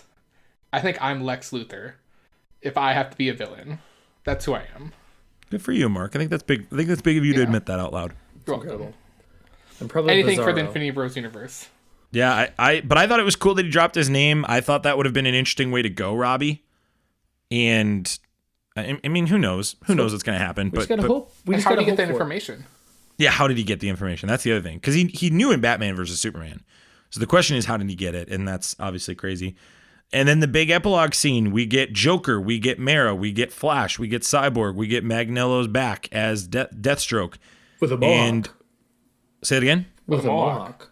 With a mohawk, yeah. He's different now. He's older, he's grizzled. He has an eye patch and a mohawk. Because it's so hot because there's no water. Before we talk about the scene, do we think that this future is actually realistically going to happen, guys? In a movie? In anything. Are we getting any medium moving forward that can pay off this scene? I would give the percentage chance of that. Yeah, let's do a percentage chance, Robbie. What's your percentage chance? I'm hopeful. I'll say 20% right now. That is super duper low. You think? Yeah, I think it's low, but I think that's a hopeful score. I'm giving it 33%. 1 out of 3 multiverses. Because I'm with you, Mark. I think Snyder is going all out, and he wants to finish this, and he wants to prove them wrong. Well, I agree with that. I just don't think WB is going to double down on the Snyder Cut. I think they did this to like make everyone happy, and they're gonna cut that cord now. I think Warner Brothers is open to it if it gets enough views and enough ratings. And I think what will help et cetera. Zack Snyder as a creator. I think that that zombie thing that he's doing is supposed to be dropping soon. If I'm forgetting the name. I don't know if it's a show or series or a movie. Yeah, I've seen that. Zombie, is it like Zombie Heist or something like that? I don't know. But if that does well, Batista's in it. Yeah, if that does well, that could also help him get his clout better with Warner Brothers. Be like, hey, I still got it. It's not like I just get 2 years to redo my movie the way I wanted it. It's I I'm giving it a 40% chance because if we're able to push them to redo a movie that already existed, I think they're willing to do a 4 to 6 episode series on a few things. But they can't get Affleck back. That's the problem. I think if Zack comes back, I think they can get Affleck back. And yeah, there you go. I think if Zack's involved, then you probably get Affleck back. But like if you have this Flash movie come out first and you introduce a new Batman, or use Robert Pattinson, have him somehow involved, or just do it how they think. I think they should do it, and just let them don't use go. Pattinson. Let Pattinson have his own. Oh, that's universe. right. That's let what I'm Pattinson saying. do his Like own thing. that's how you convince some execs, which I don't think you should. You just have this vision, like, hey, I want to do this whole multiverse. We're gonna do a bunch of stories, show you all a bunch of things, and then know what we're gonna do. We're gonna have like an Endgame-esque show or movie where we bring them all into the picture. Some die, some live, and then we bring it all to one Earth. The CW gets destroyed. Yep.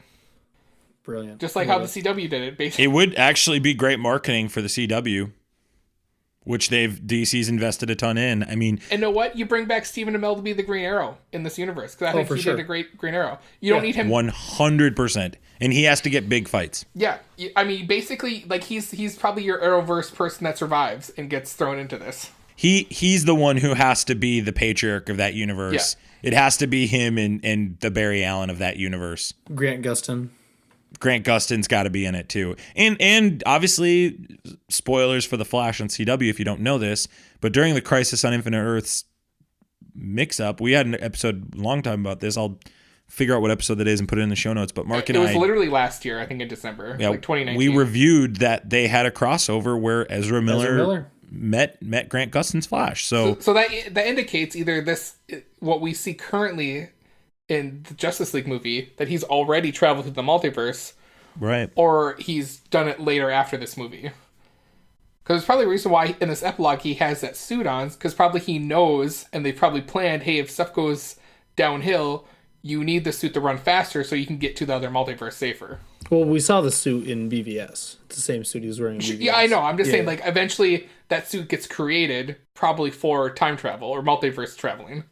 Epilogue scene with Joker and Batman. What did you think, Robbie? We hit it a little bit earlier, but just, like, I liked the dialogue. Like, you almost felt like Bruce Wayne was going to snap Joker's neck. And I think that's kind of the first time, maybe since a few scenes in BVS, where I was actually, like, got an intimidating presence from Ben Affleck's Batman, which I think we missed a lot in Justice League. But that was really, really entertaining just to watch their dialogue back and forth. I already said I didn't like the reach around joke didn't land for me. The rest of the dialogue was very, very well done.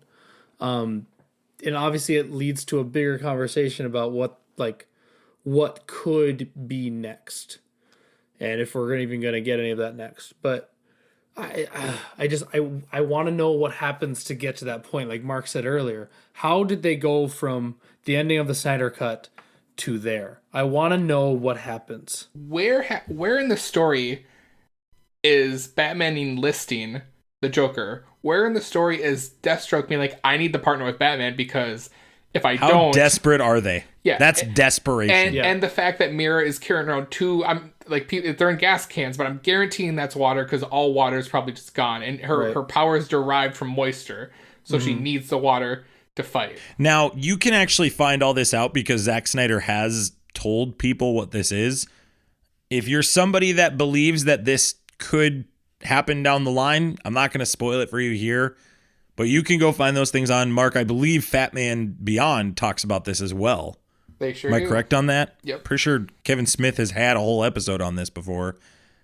There's a lot of interesting things he was planning on doing. I'm somebody that I don't mind reading that stuff, but I think for other people that might not be up their alley to read. The reason why that stuff's out there is, I think, leading back to, like, he says, oh, I'm not gonna, there's nothing in the works, but if you put that info out there and just, like, the general synopsis, it gains people traction. are going to be like, I want that. Exactly. Yeah, they want to see it. They want to give it a shot. I agree. So I agree. I'm with you on that. No, Robbie, to add on to Joker, we said it at the beginning, but I'll hold to this. Leto just isn't good at the role. Yeah, no, don't like it. My opinions on Joker have changed a ton in the last 3 years. I used to be the guy that thought anybody could do it. And after Joaquin Phoenix, it's like, nope, it's not anybody. It is very specific people that can do it. And I agree. The tone of it, I agree across the board. Everything you said about that was great. I love the fear in all their eyes. I love the also wonky pair up of Mara joining them. I love that it's Deathstroke with them, and just with the little pieces we've had of what this nightmare world looks like and could be. Man, do I want to see how they get there. I'm with you guys. How does Lois Lane die? What did Batman do or not do to make that happen or enable that to happen? With you guys 100%. Like, my head goes straight to the Injustice comics. Like, I'm thinking Joker did something stupid, But Joker's alive. I think Superman would have killed him. Superman would have killed him. But Joker could have just killed Lois and Superman, not found him. Or I don't know. But then why would Batman team up with him and let him off the hook for... I just feel like Batman wouldn't work with him if he did that.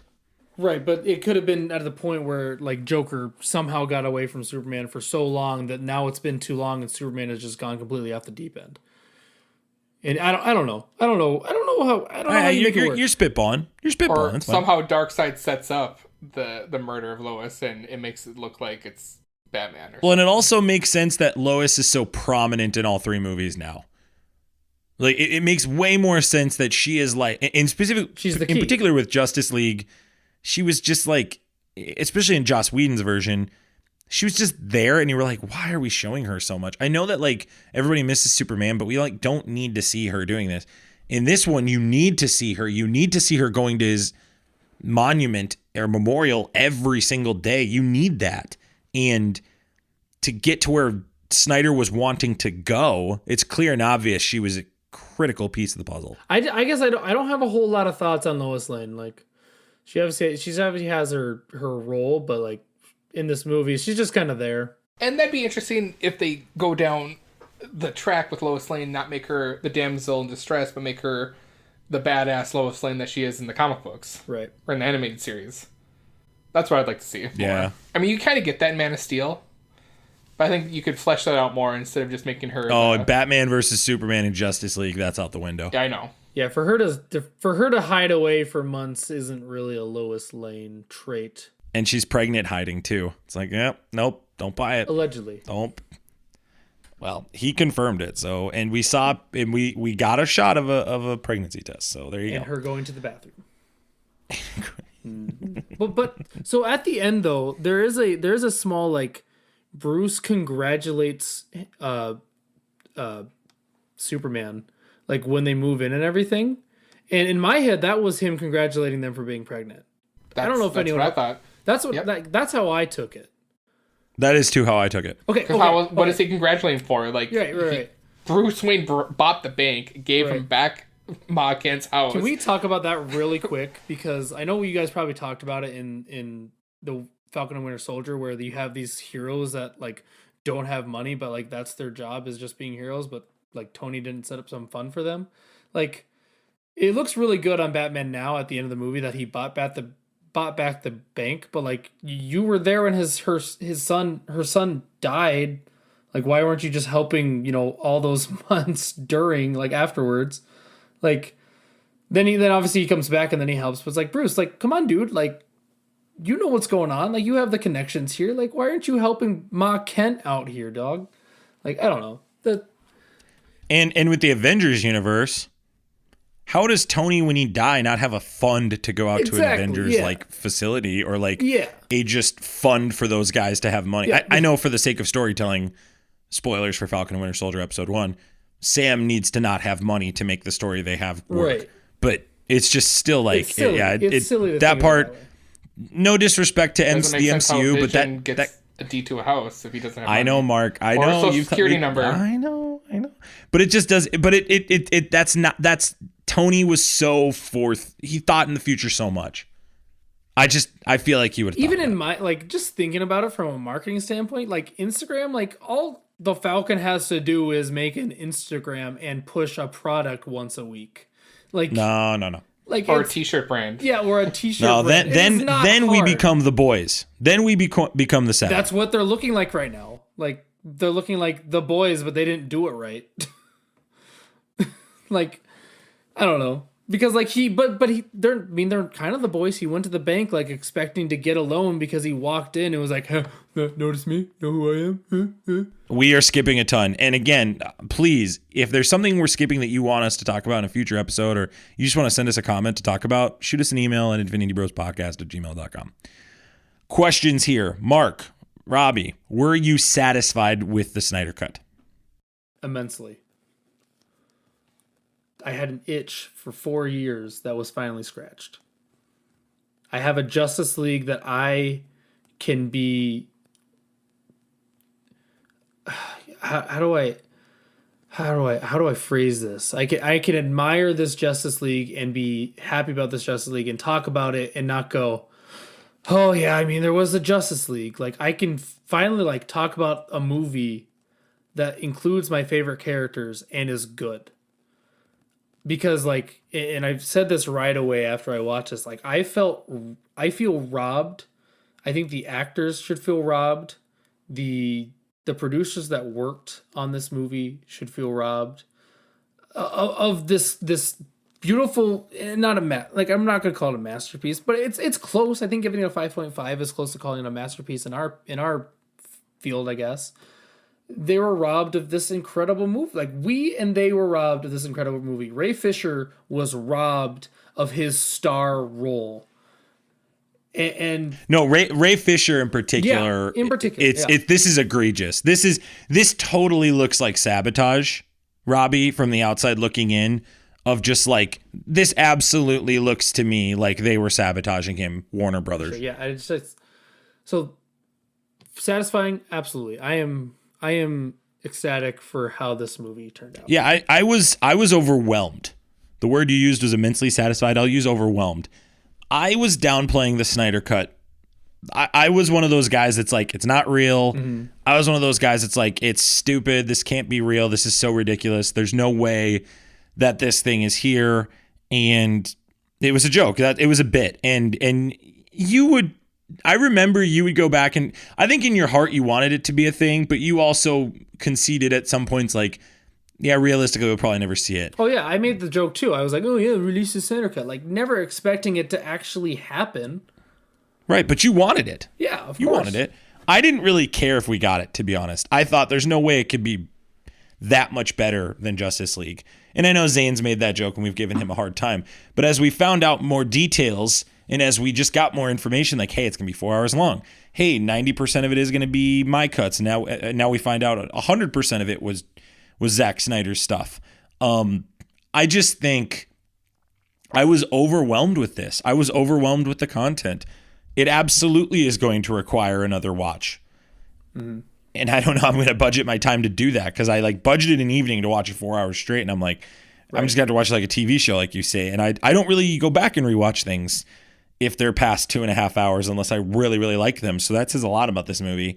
And I was overwhelmed with, in particular, the story really is picking up again for me. And the story with how Zack Snyder, Ray Fisher was robbed, but Zack Snyder was put on career hiatus because a bunch of execs couldn't see it. He was on his deathbed and they like smacked him with a bat. And I just can't wrap my head as a dad around doing that to somebody who had just lost his daughter, in the way that he lost his daughter. Right. And to use that as an excuse to kick him. Yep. I can't. And to be honest, we kind of didn't say much about it. People didn't say much about it. And that was a bummer to me. So I'm overwhelmed by this. I think it's absolutely worth your time to watch. If you've listened up to this point, then you must have watched it, I hope. But I think this was absolutely satisfying. And I'm to be honest, Robbie, I'm so thrilled for you and Mark. I'm thrilled for you guys that you got this because I know how much those characters mean to you guys. I know, and you kind of said it in your statement too. I know that having a proper Justice League team to some people is something that they've always wanted to see in regards to content in comic books. And to get that for DC characters is great. I've always said The Justice League is the crown jewel of all comic books. There is nothing better than the Justice League in all of comic books. It's just, its prestige is known throughout the comic book fandom. What those gods, they call them gods. They're not just people like in Avengers. They're kind of, some of them are just people. Yep. And Batman's a person, but he's a symbol that is godlike in that universe. And I was thrilled. I couldn't believe that Snyder's vision culminated in this totally, absolutely affirms all the decisions he made up to that point. It affirms the weirdness of Batman versus Superman. It affirms the choice to basically destroy Metropolis. The Martha thing. The Martha thing, but again, like, that is Zack's creative choice. And I can hate it all I want, but that's what you're going to get with Zack Snyder. At the end of the day, you're going to get goofy choices like that. But on the flip side, you're going to get this beautiful Messiah-like imagery. You're going to get this beautiful dialogue from both of his fathers.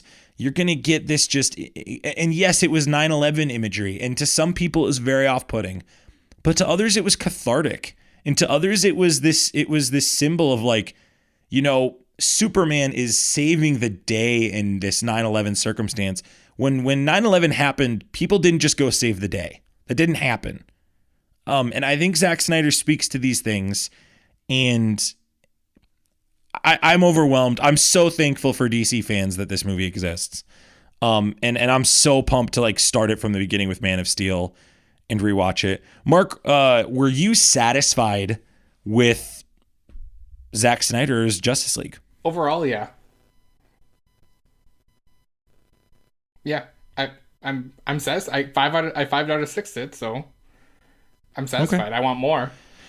We've been talking ad nauseum, and the audience doesn't know this, but you were out of the chat for a little bit, so we were pushing you out of it. I really went on a long rant. We almost had the double down in the Joss Whedon cut again. Never. But we're too deep into this one. We can't. Never. Robbie and I had a really emotional, and it actually was kind of emotional. I was like, Robbie, it was pretty good. It was good stuff. It was good. That was like, clip that, Robbie. Clip that. Put that out there. We'll go win an Emmy. Or what are, like, some podcast awards we can win? I don't know. A potty? Look those up. We'll start with you, Mark, since you haven't been here. Does this universe continue if Autumn didn't die? And if Snyder didn't leave? I don't know. That's hard to say, because the Warner Brothers executive team that was still there probably would have still forced his hand to shorten up some spots.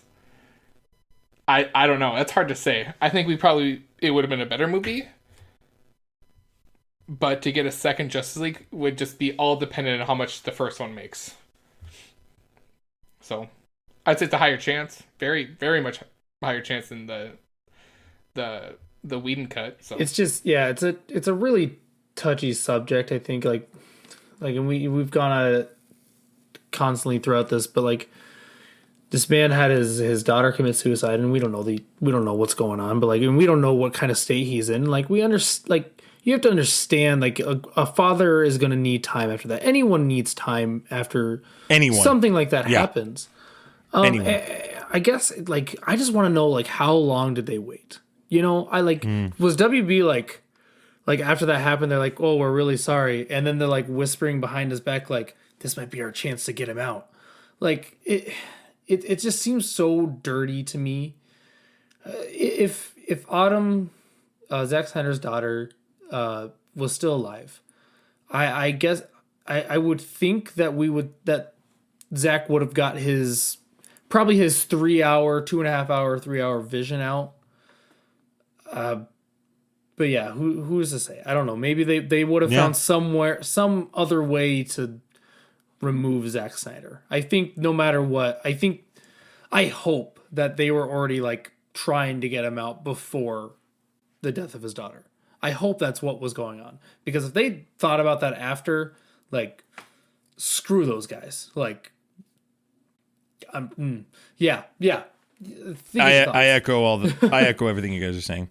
For the Josiah cut, the Josiah Whedon cut, who do you blame for it being so bad, Mark? I would put probably the majority of the blame on because what was the whole story at the time, that there was, like, 7 different Warner Brothers execs. That might be too many, but it was enough. where it was just like, it was so many hands in the cookie jar. And I feel like going back to Kevin Smith, I feel like at the time, he, like months afterwards, when he started getting more details about it, talked about how it was sounded like there were so many hands in the cookie jar that of course nothing good is going to come from it. And I think that leads to more like, did they want Zack out of it initially, even before he did a bunch of stuff? And then bringing in Whedon was just, he's our yes man. He'll do whatever he wants. He'll put the Whedon touch on it. He'll make it so, he'll try to make it funny. He'll try to make it like Avengers. We'll give him some good money. He can do whatever he wants. And then like whatever happens, happens. Versus like a big picture, like futuristic looking at it. So I put majority of my blame on Warner Brothers execs. I mean, it's easy to put blame on either. I'm putting blame on Joss Whedon and his frail, pathetic, girly spine to not stand up to the WB execs, if that's what the case was, and make the garbage can that he did. To give us the first time ever seeing the Justice League on film, and he gave us that, should be a sin. So, like, I'm blaming Joss. It's his fault. It's his baby. When they at the end of the credits, it says the director, and it's Joss Whedon. So screw him. I'm blaming Joss Whedon. Yeah, I really don't know. I think it's circumstantial. I think that's kind of how I look at this. I think this was just rough for Snyder, and I think Snyder could have finished it if his daughter hadn't passed, and I think he needed time away. And I applaud Zack Snyder for stepping away. I applaud him for that. And while he may have grieved like the loss of Autumn and this film, to see him get to tell this story and to basically know now that he is not the problem with it, that really, really brings some joy to me. Because with Batman vs. Superman, I was like, man, get out of your own way, Zack Snyder. And now I'm watching this, I'm like, oh, you know what? Snyder had some things set up that are pretty sweet. Right. So I think it's circumstantial. If I was to point one, it'd probably be Warner Brothers. I think Whedon had no spine. That's very fair, Robbie. But Warner Brothers is just looking super sketchy after all this. And the more information you get, it just goes back on them versus Whedon's like, look, I just getting a paycheck. I did Avengers and I was just trying to help them get through this mess. But I could see where you interpreted that. What's the legacy of the Snyder Cut to you, Mark? I think the overall legacy is kind of what we, to go back on what we kind of said before earlier in the podcast, is I think this will open up a can of worms for other movies that might get traction from the fans and directors, where they say, hey, there's a better cut out there. So, like, you know, invest a little money. We can get a better cut if you thought you were short-sailed on some other stuff, like even Suicide Squad movie with Air Cut, even though Warner Brothers has axed that. But, you know, apparently there's a better Suicide Squad. Apparently there's a rated R Doubtfire movie out there. Apparently there's a rated R Batman Forever movie out there. So it's like, how many movies are out there that could totally have a different tone and better story to tell? But it's not that, because some exec decided that, hey, you know what? I don't like that. And I think this will be better. Well, Warner Brothers did this to Donner with Superman. Yeah. It's a track record. Warner Brothers is just terrible. Yeah. It just has a track record of having terrible execs, having too many hands in the cookie jar, and not giving artistic control to the director for these movies. Robbie, what's the legacy for you? Echoing a lot of what Mark just said, but I think this opened up as a can of worms in a different way, where I hope that movie studios are now like listening to their fans and listening on Twitter and engaging that as like what people really want. I think obviously Marvel has done such a good job creating their own universe and following that line, but like when you're DC and you have some comic books that are like hitting it out of the park and everyone talks about, you have some TV shows that are, you know, crushing it, you have animated films that people swear by, like there's a good section of people that won't watch these movies, the, you know, Joss Whedon's Justice League, Batman v Superman, some of those, because they think the animated universe is just so much better. And even among those, you could also add in like the video game universe is just so much better. I think listening to the people that already enjoy your stuff and like understanding what their favorite things are and implementing that before it's hot garbage is the way you need to go. Like we had Batman v Superman Like, they decided to make their own story. When if you just give me The Dark Knight Returns, like, in movie form, everyone is thrilled. Like, that's all you had to do. You did, like, and obviously you probably have to change some things to make it fit so you can have more movies afterwards. But, like, that comic book literally changed the path of comic books in the 90s. Like, it changed 20 plus years, or I guess you'd go back. It changed 60 years of what Batman was, basically, in one book. And now you have a guy that can beat Superman. Like, that, like, you got, like, DC, just like Marvel, has to take from their core writing, and that is their comic books. The comic books sell. Like, why aren't we just doing small twist onto those comic books? Why are they, like, going crazy and making their own stories that don't fit? So I don't know. I think it opens up a can of worms in a different light, but kind of the same realm, I suppose, of what Mark was saying. And to interject here, Robbie said 20 years ago, referencing the Dark Knight Returns comic book. It's almost 40 years ago that book came out, or that first series came out. If you think about that. Didn't that come out in the 90s? Yikes. No, that came out in the 80s. Are you sure? The Dark Knight Returns? The Dark Knight Returns, yeah. I will do my quickest Zane Google right now. I believe it was 1991 or 1990. 1986. 1986. Okay, I was wrong.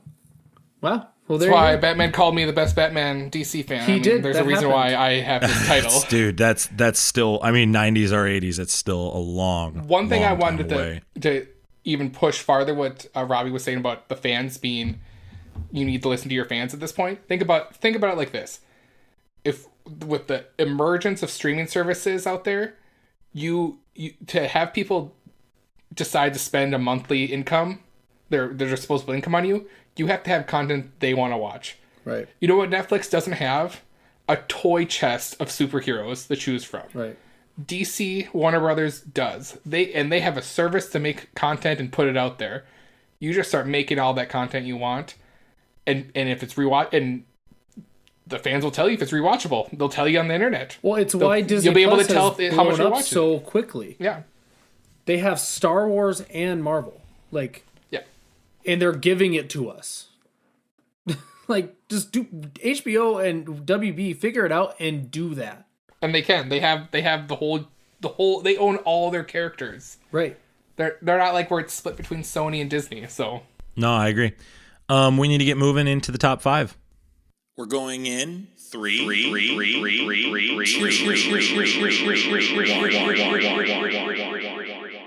You're entering the top 5 on the Infinity Bros podcast.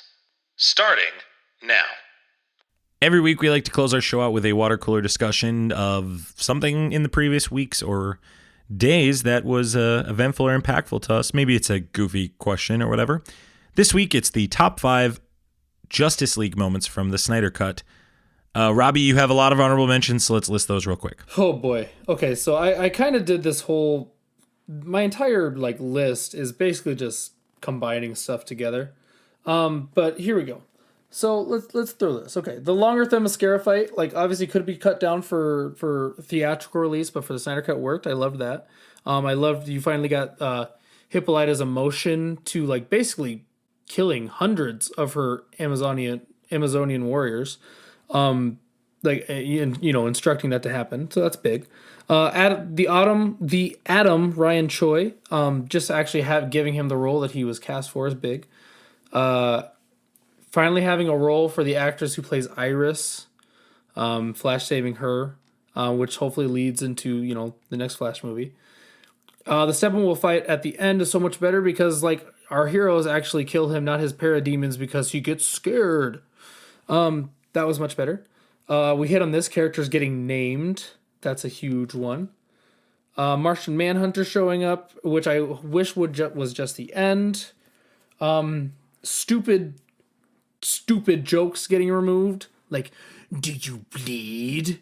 And then Batman, something's definitely bleeding. Yeah, screw you. Shut up. Right. Okay. So those are my honorable mentions. Let's go number 5, Mark. My number 5, kind of it's two moments. I had to go into one because it's one character, but basically anytime Batman has like a comic book XS like statuesque moment where like he's perched up when he's first meeting with Jim Gordon and like Wonder Woman and stuff, that moment, and then the scene where he's like standing on top of the bat tank. Oh, at the end, yeah. Those are my top. That was my number 5. Yeah, just those moments of like Batman just looking stoic. Okay. Number 5, Robbie. The Mira blood draw scene where she basically tries to kill Steppenwolf and almost succeeds. That was great. Like, that scene is so underrated, and it kind of gets lost in the sauce, but like, that's an incredible power that rarely gets like talked about, but like Mira has that power, especially if you're in her world. Like, you're dead. Number 5 for me is the redemption for Wonder Woman after 1984. And Robbie, you've highlighted the bank scene. I just love the bank scene. It sets the tone for this movie. I'm appreciative to Zack Snyder to still give Gal Gadot that scene and give her moment. I love this character. I love Wonder Woman. I love Gal Gadot playing Wonder Woman. I want her in that role as long as possible. Thankfully, WB, at least it looks like they're going to try to keep her in that role as long as possible.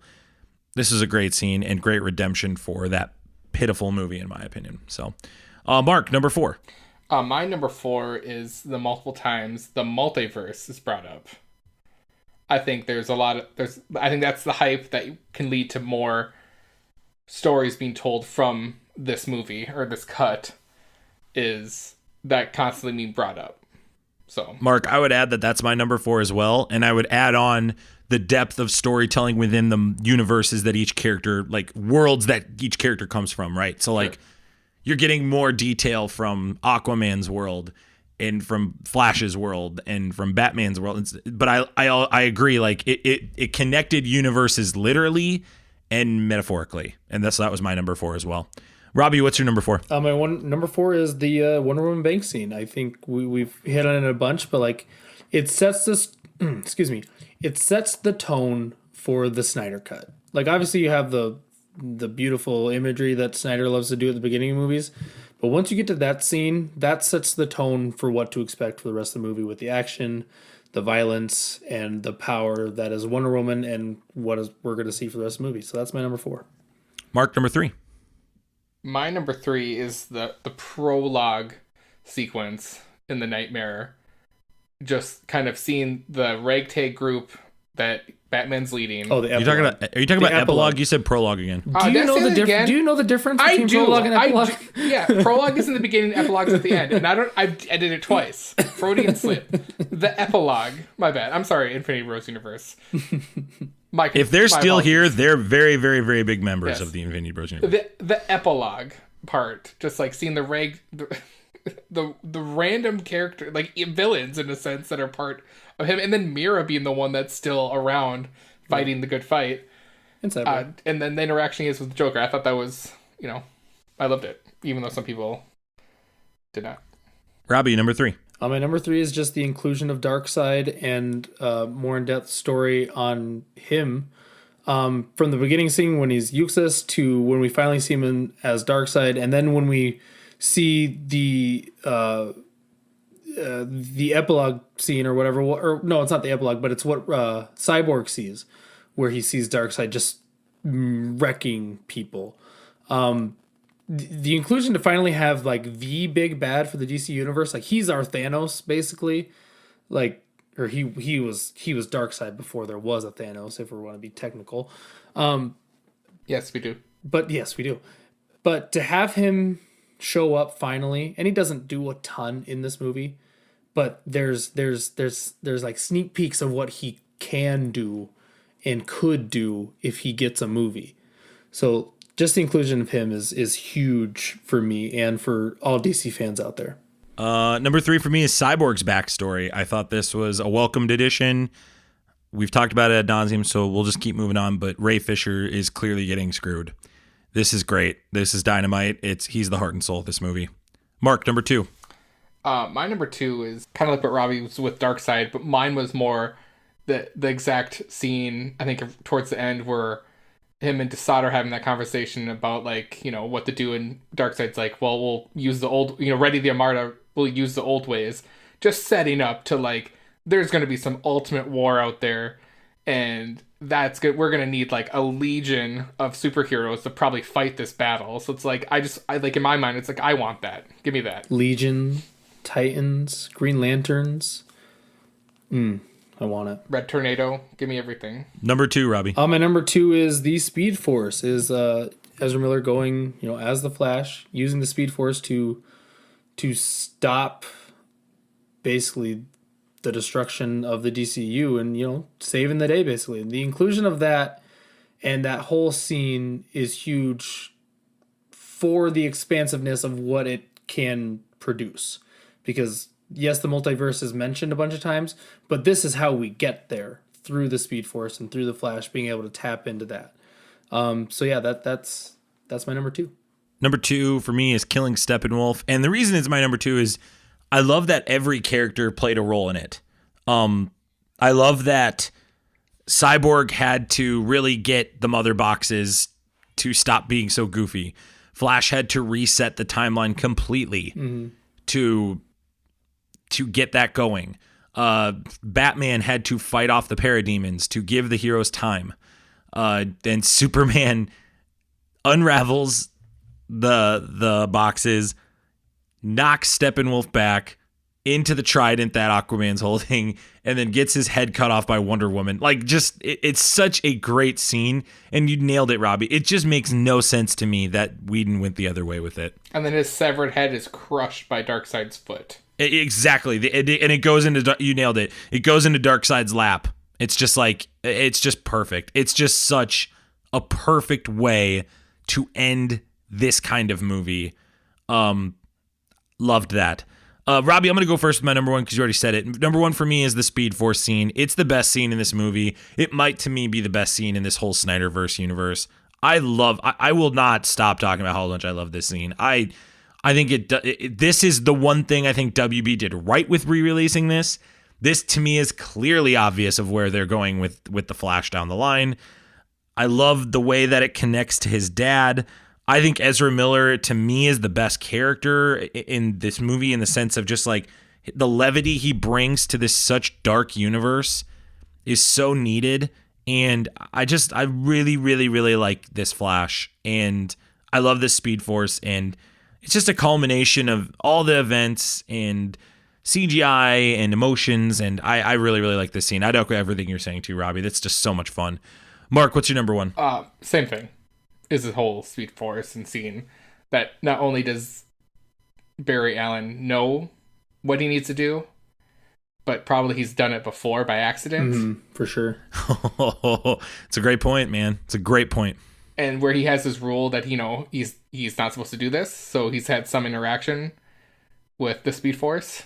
So I just loved it. I just loved that it tells the story. So maybe, and that's how you could open up, where maybe he accidentally steps in this timeline, wakes up, and he's like, kind of just like Flashpoint, where he thought he saved the day and didn't realize that he changed a bunch of stuff. He had one bad day and went back and saved his mom or whatever. Yeah. Could be any of it. What's your number 1, Robbie? My number 1, and I've hit on this a bunch, but it's Cyborg's basically entire arc. We haven't talked about like the whole football scene. Like he's playing Wisconsin in whatever game, beats Wisconsin, which that's fun too. But like the only thing he cares about is that his dad is there, and his dad obviously isn't there. The first thing he looks at is a chair, and his dad still isn't there. Then gets in this car wreck while he's talking to his mom, and then his dad. The only thing his dad has ever done for him is basically just turned him into what he thought is a monster. And then you get the whole scene with helping out that woman that needed money, and you see the expanse of his abilities, and you finally get to delve deep into this character. And then the arc with his father I love, because his father finally helps him out, and Cyborg's obviously still pissed at him, you helped me, but that doesn't make up for everything. In Joss Whedon's cut, that probably does, oh, he helped me get into the base, yeah, good job, now we're best friends. No, that's not how a father and son relationship gets mended. And I think Zack understood that, which is why you get a head nod, it's not mended at all. And then you get to the end where his father, sacrifices himself to leave a heat signature on the mother box so that they know where they can go to find it. And Ray has this really emotional, scene, and that the only like, and this is getting nitpicky, but I wish there was a little more. Like I wanted to like see like Ray Fisher go like in the comics, like his armor can like make these giant guns, and I really wanted like one of those to, like come out and then just like to destroy like the entire like science facility basically. Like that's a one little nitpick, just movie standpoint, not really from their whole story, but like I just loved how they treated Cyborg and how Ray Fisher finally got his due credit for all the work he did, even though like we'll most likely never see him as Cyborg again. Like this dude got his role and he nailed it, and that it was my favorite part of the whole movie. It stuck out the most to me. You can hear the passion in our voices on this, guys. This is so cool. This movie is just really, really cool. Not just for the movie itself, but for the story behind it. And I'm looking forward to in the future to learning more about it. I think there's going to be a lot of documentaries and stuff on it that are going to be fun to watch down the line. We talked about a lot, so we're going to close out the show. Mark, great job today. Thanks again for coming on, man. You were awesome, and I hope as a DC fan you enjoyed this time. I love talking anything DC, so thanks for having me. Let's hope we can keep talking about it down the line. Robbie, same to you, man. Great episode. Great job. Way to fill in the gaps. And it was fun talking to you, man. I'm just happy to be the number 2 DC fan on this podcast, and I really hope that Zane doesn't catch up to me. Thank you, Infinity Bros Universe. If you're at this point listening to us, you're fantastic. You're awesome. You rock. We love you guys 3000. We would love it if you'd consider leaving us a review on our podcast on iTunes, Podchaser, or any other platform that leaves a review. We'd love it if you do that. You can check us out on Facebook, Instagram, and Twitter, theinfinitybros.com, and TikTok as well. We will see you guys soon. We love you 3000. Have a good one. See ya. Bye. Thanks for tuning in to the Infinity Bros podcast. You can find the Infinity Bros on Facebook, Instagram, and Twitter at the Infinity Bros. Feel free to send listener feedback via email at infinitybrospodcast@gmail.com.